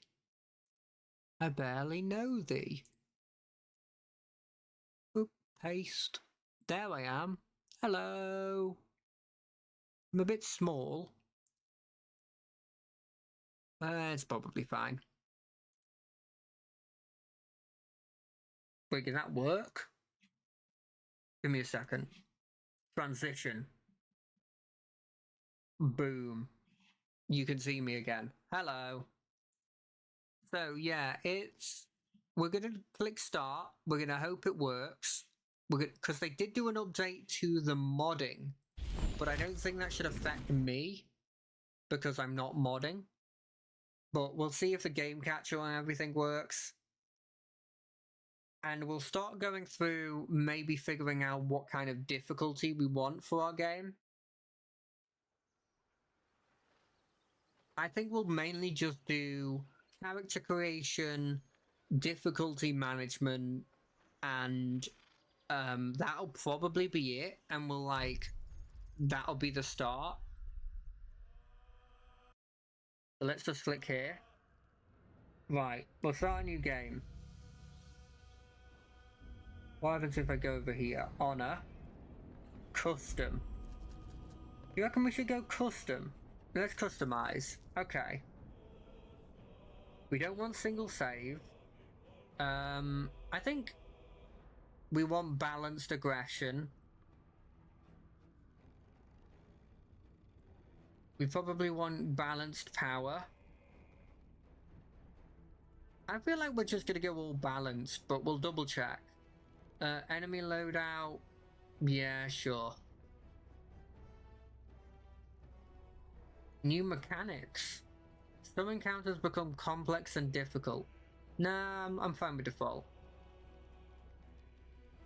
Do we want to up the proficiency bonus so that we succeed in a lot of stuff? I don't feel like that's right. No, I like death saving throws. Cost multiplier. Adjust how many camp supplies it takes. Yeah, that's probably fine. You heal. Your health is fully restored on a short rest. Trade modifiers. Multiclassing is fine. All reactions that can pause the game will do so by default. No. Hide NPC health. No. Hide failed perception rolls. Now there's a logic to that, because then you won't realize that you've failed, and so you won't get really annoyed by it. But I think I'm fine with knowing. Hide passive. Prevent that. Yeah. I want to see what I failed at. Preview dialogue check difficulty before rolling. Enable to see how hard it will be before you start. Yes, I want that. High difficulty class during rolls. No, I'm fine with that. Okay, that's the only thing I needed really to change. Now, the important thing is, what are we gonna play? Because I've been thinking about it. Okay, I'll tell you what, let's listen to this.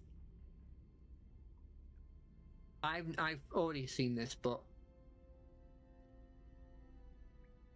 by the way, viewer discretion is advised because this is not great. I wish I could keep this on with and the music and everything while I did something else, but I can't. Or can I? I can't. I'm sorry it's turned off. I'm sorry it's turned off, but I'm just gonna do a quick tweet to say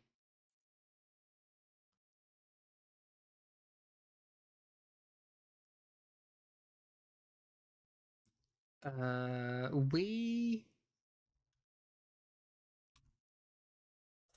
finished hashtag Rogue Trader, so we are now starting hashtag Baldur's Gate 3. What are we going to make? Let's find out. Yes, I talk about what I'm saying. No, I'm not going to stop doing that. That's just how I am. Ugh. Why did I have to come back to that?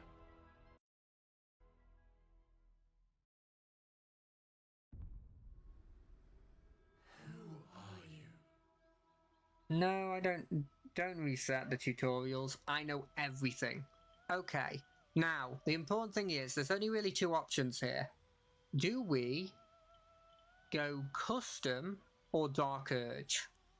What do you reckon? Custom or Dark Urge? Dark Urge gives us a little more that we can do. But custom's custom and custom's fun. The thing is with me is I don't know if I'll be using a lot of the Dark Urge options a lot of the time. And so it's a bit up in the air whether there's any point in taking Dark Urge. But I guess there's no demerit from it, right? There's no demerit to taking it. I think we'll go Dark Urge. Can I change my race? Okay, what race do we want to go? Like, I'm a big fan of going... I'm like everyone, I'm a huge fan of Tiefling. But there is also a part of me that's like, I kind of want to play a dwarf. Just because I kind of want to just play a dwarf in, like, most stuff. And a Dragonborn looks really cool. Like, it's not... I'd just be taking it for the looks, but, like, is that too bad? Is that really bad to take something just for its looks? Like, I get dark vision with this person, which is pretty relevant, I guess. Dragonborn don't have dark vision. These get hellish resistance. Like, there's a logic to going, like, dwarf, right? And I kind of want to play a dwarf, but I also kind of want to play a tiefling. Like a demon monk feels like it'd be so cool. Okay, well, we'll stick with tiefling for now, but we might change. What kind of subclass do we want to go? It's effectively saying what spec cantrip and what cantrip do you want and what skin color do you want, really? But that doesn't really matter.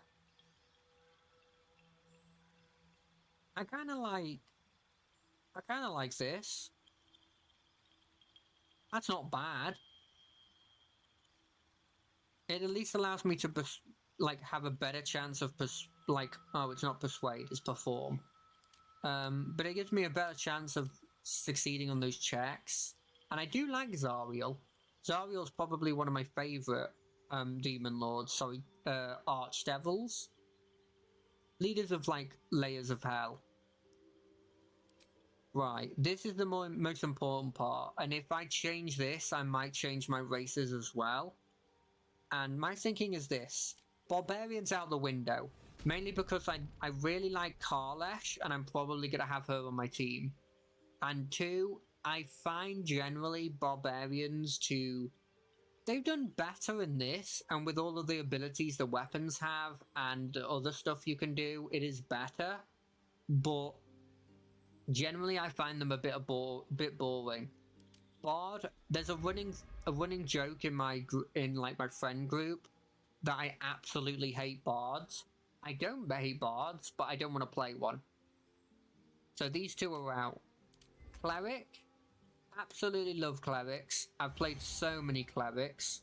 The problem with this is definitely a maybe because I love them, but I have played them a lot, so I might get bored of them, and it's really dependent on the subclasses.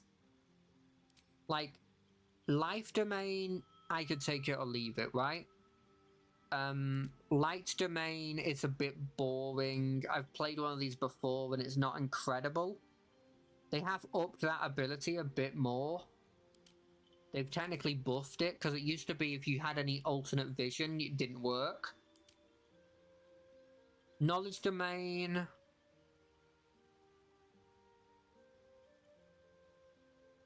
it's okay. Nature Domain is possible as like being a maybe, because having access to speak with animals is not bad. Just in general. But I don't think if I remember correctly, it doesn't give you very good abilities. That's the thing. Tempest Domain is always fun. It's a possible, honestly. I might go Tempest.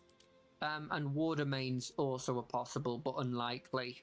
I think realistically of these, I'm probably gonna go Tempest or Nature, just because of what Nature gives you. If I went Cleric. Next one's Druid, and Druid's definitely a possibility, because Druid does one of the two things that I'm really wanting to have just for the more dialogue options. So what it gives me is, it gives me access to the ability to speak with animals.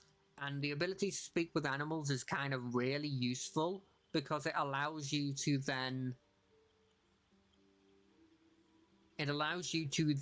be able to get all the dialogue options that the animals have. So it's a definite possibility. Fighter, it's okay. It's a bit boring for my liking. They have improved it a bit, but not like a lot, in my opinion.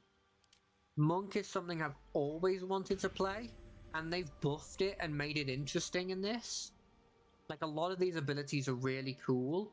And if I'm focusing heavy into dexterity, I don't feel like wisdom's like as needed as a secondary stat as people think. So I could have my secondary stat be charisma, which would solve one of the other problems that I have, that you kind of need high charisma to succeed on a lot of these persuasion rolls, and you kind of want that. So this is a definite. These three are a definite at this point, like as a possibility. Paladin's fun. I'm playing a paladin in my D&D campaign at the moment, and I had a lot of fun last session, but it's really up in the air whether you have fun or not, really, because I'm worried that I only had fun because I was doing something, but it was only because I looked into a lot of crits, right? So I don't know, maybe. I think it's unlikely. Actually, I'm gonna just say no at the moment. Rangers are really fun, and they have been improved a decent amount in Baldur's Gate from what I've been told. Having access to favored enemies, these apparently have been changed a decent amount. Like, this one is pretty cool. Creatures you hit with ensnaring strike have disadvantage. That's a really cool ability to add. You know, this one giving you protection from good and evil, really cool. This one gives you true strike. This one allows you with heavy armor as a ranger. That's really, really cool. I think that one's the biggest one, and this gives you access to Sacred Flame, which is okay. And then these ones are also quite cool, like Beast Tamer gives you Find Familiar, which makes you wonder like how the subclasses work, giving you access to Sleight of Hand's not bad, and these just give you resistances. I don't think I'll go this, but it's a definite solid. Rogue, I feel like I'll have a Asturian on my team, but even if I didn't, Rogue's not my jam. Sorcerer's a possibility because it helps with the charisma stuff. But I always feel like Sorcerer falls behind Druid and Cleric a lot of the time, just because, at least in base D&D, just because it doesn't have access to as cool of a features in addition to your spellcasting. They might have changed meta magic in this because it would be kind of hard to add to this game. Warlocks are interesting, and it does solve the charisma thing as well, and also gives you access to your subclass, which gives you the patron, and there is a logic behind kind of seeing like what dialogue you get from having your patron. It'd be interesting to see, and I wouldn't put it past them to have it.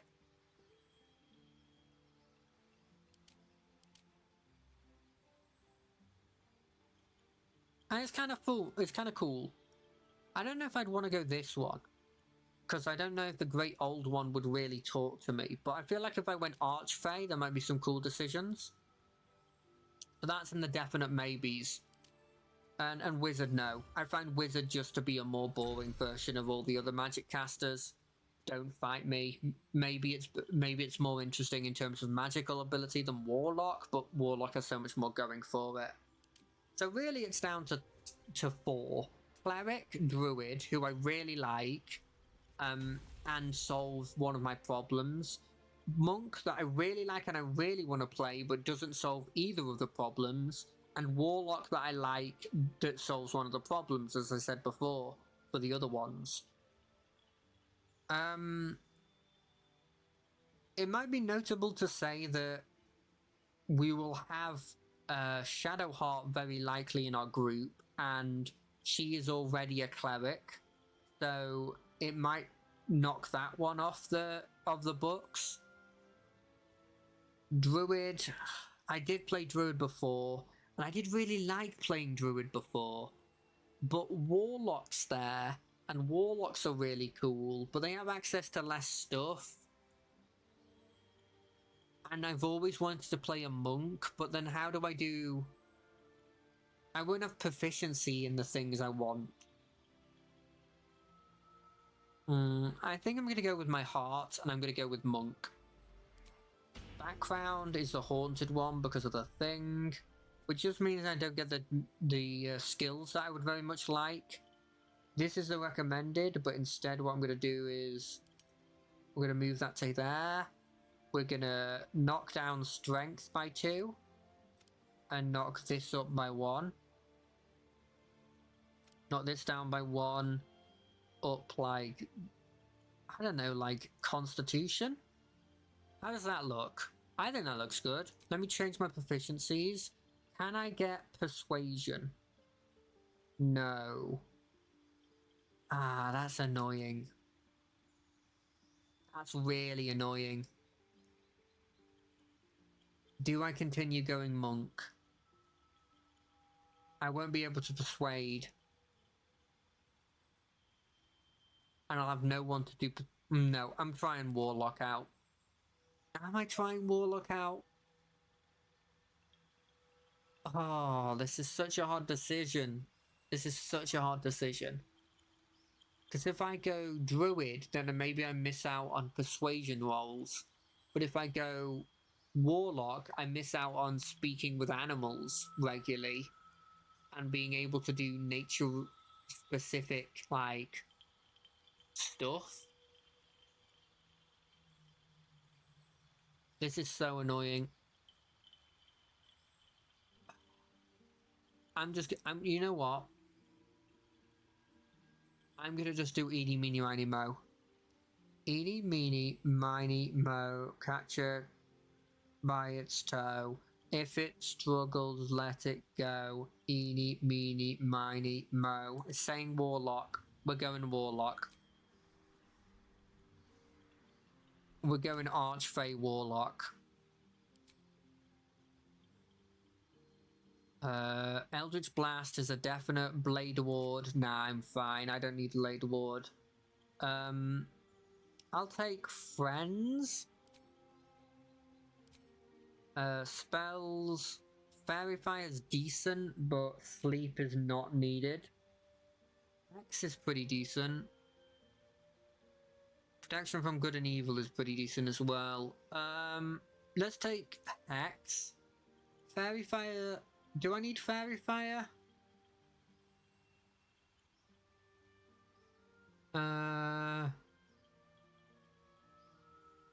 Yeah, let's go with that.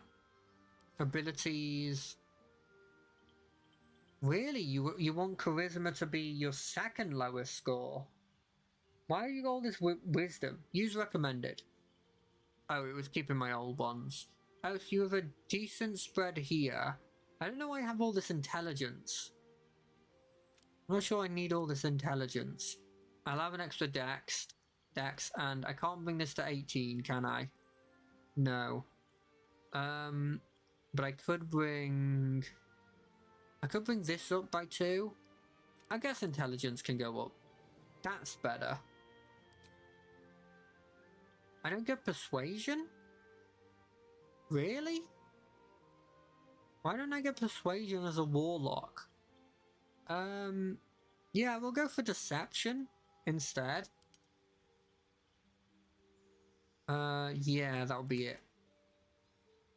Let's go customizing my appearance then. Right, first things first. We're gonna play a female. Where to? What was that? Let's hope the locals are friendly. Hells. Something just woke up down here. Be wary. It's opened. More of those There's magic keeping this chest sealed. I like that one. I can feel its aura.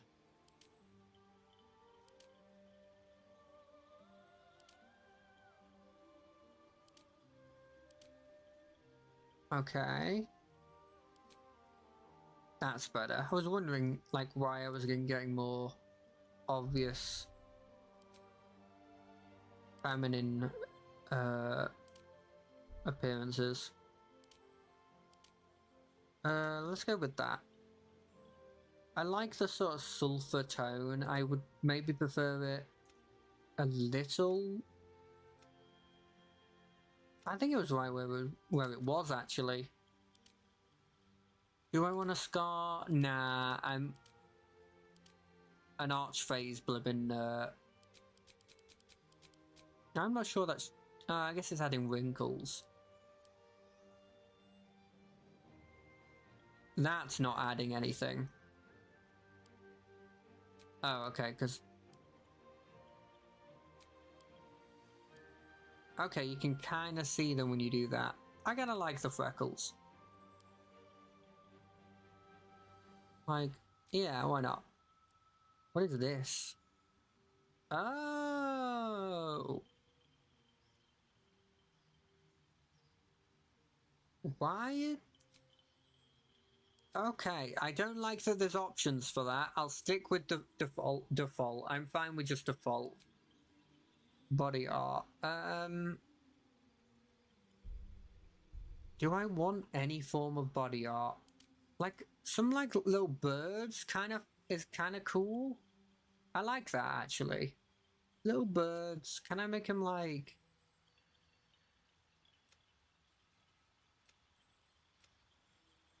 that? Like a bit more of a blue? Yeah, that looks very pretty. I don't think piercings are what I want. Yeah, maybe. I like the more purple look. I think it like stands out a bit. It doesn't need heterochromia. Maybe like a Wait, does this imply that I'm putting that dot on via makeup? I always assumed those were birthmarks. Okay, yeah, I think I'm fine with that.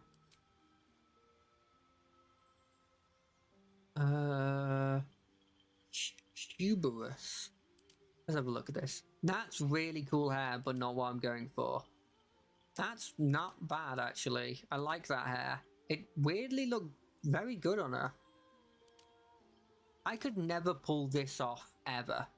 The people who are able to pull this off are so ballsy, but I respect it. I respect it so much. I like this. I'm a big fan of having hair tied up. That one's pretty good as well. They've done the sides. Oh, but that is good. No, that's too much for me. That's not bad. Nice and I think if we're going for the Archfey Warlock kind of deal, like we probably want something like this. Like you want it. She wants to have presented herself as being pretty. Like her hair's like overly done to look wavy and like. I like that as well.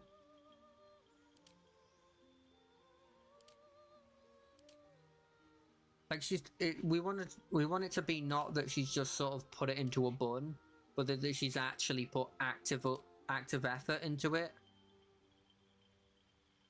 Like that's pretty good, but I think I just liked this one the most. The sort of partial eclipse, as they call it. Do I want black hair? Maybe like a bit more of a grey? Yeah, I like that. Highlights. I don't see a notable difference. Greying. That's cool. Facial hair, no, not relevant here. So do I want to have be a bit ashamed of her horns and just maybe shave them off like a Hellboy kind of thing? Do I want them to be big and proud and proper?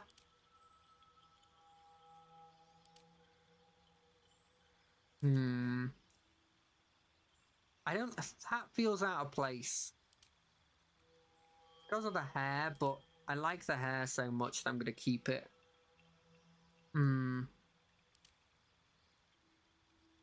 Ooh, that's not bad. I think that's a maybe. No. I don't like it when it's too caught up in the hair.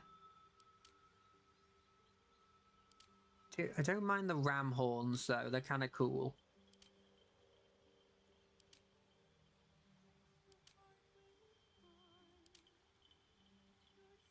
I think these ones work. But I think we want them to be a bit more like a silver. I don't think there is really a silver here.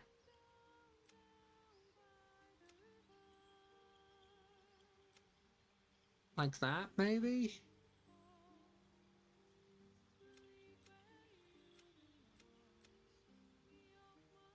Do I want like a vague purplish tint? No, that doesn't work. If I could get like a tint of it. Is that like a tint? Ah, that's too much. Too much. I think we go with more like the greys. I think that works. Okay, that's done, that's done. Do I want to change any of these? Do I want Arcane to be it? Or do I want like... No, Arcane works for what we're going for. I wish we didn't have to take this background. But it works with the Dark Urge. You know what? No. I'm not going Dark Urge. We're just going custom. We're just going custom. I know we're losing out on story, but... It doesn't make sense for the character idea I've got in my head now for her to be the Dark Urge.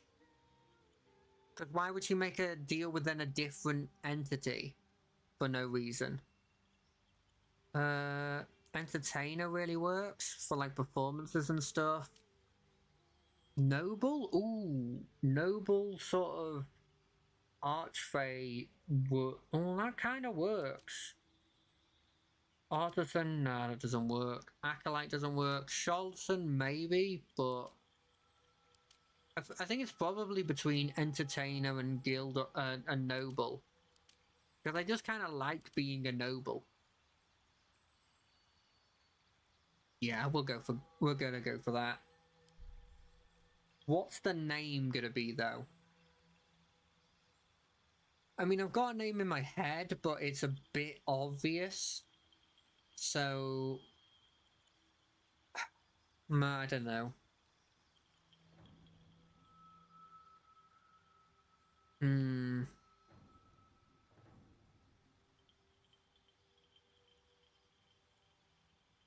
know what? I'll name it after a character I like in One Piece. You will be called Ulti. I hope I've spelled that right. Let's check. I want to check before we do it. Ulti. One Piece. Yep, that's how you spell it. Cool. Ulti. You need A guardian.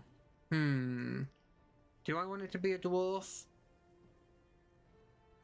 I kind of want it to be an elf. Yeah, it's an elf. Good luck. Follow your instincts. Oh, well, yeah, I'll take the lady presenting sound one.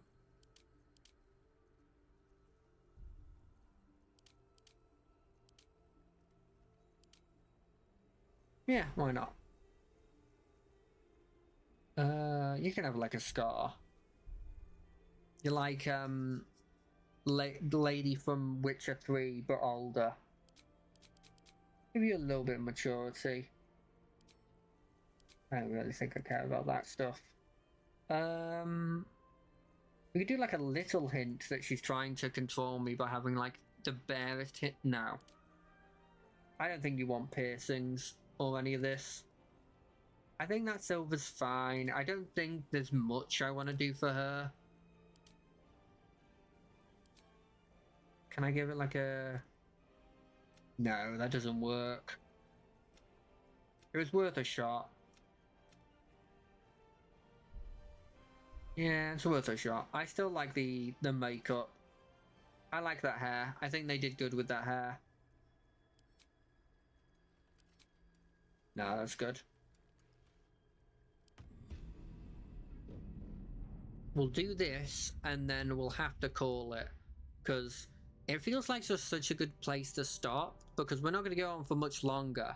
And we've gone through the whole experience of like character creation and stuff, so it leaves it completely open for us to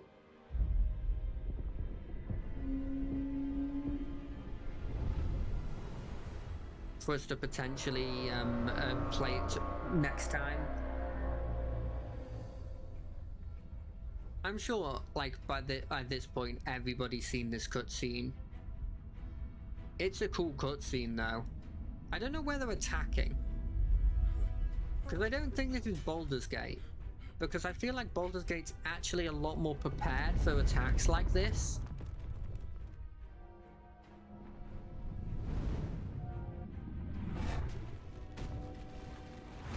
I don't think destroying that tower has made them less ready for you.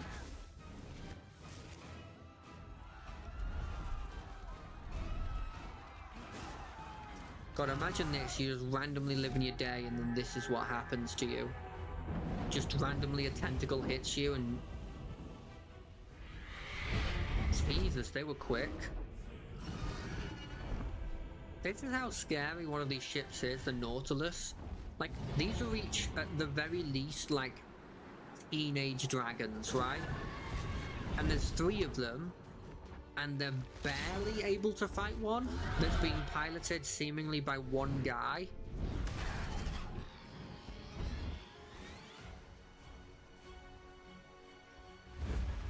Yeah, I mean, I feel like you would have also taken significant amount of damage even from that fall, but whatever. I love this. Break in, burn everything. Less so because I'm technically in one of these, but...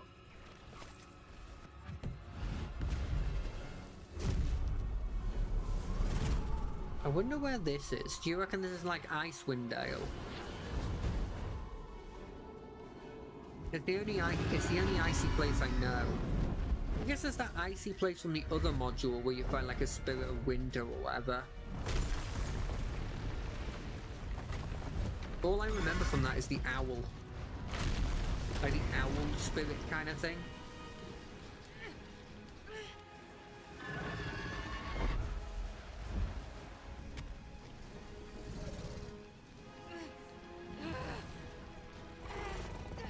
Oh, can it see? I don't know. I forgot that bit.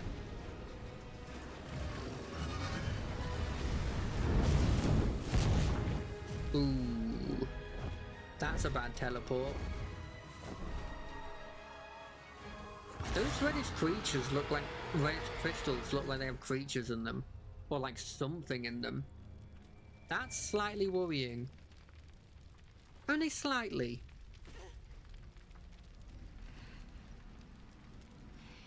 Oh, there's me. Well, not her, but the other one.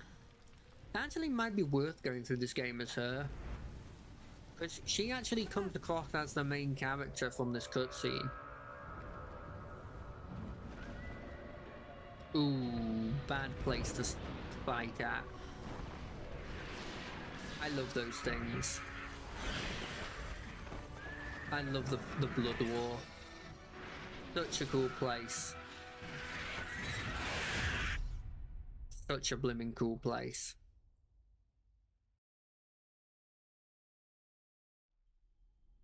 Yeah, scrolls on as good as you're saying there, game.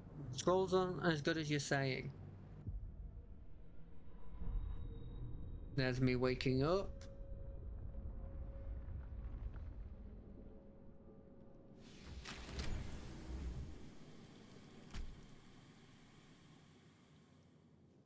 I think I'm fine where I am in terms of the camera. But I'll double check when we're in conversations and stuff. It might be worth for me to move to the other side. Right. But this will be the start of Ulti. As you see, I've tried to do games before, but I've always just sort of failed. Ulti begins. So we'll start this next Wednesday. It'll be fun. It'll be fun to do. So I'll see you guys then. But until then, bye.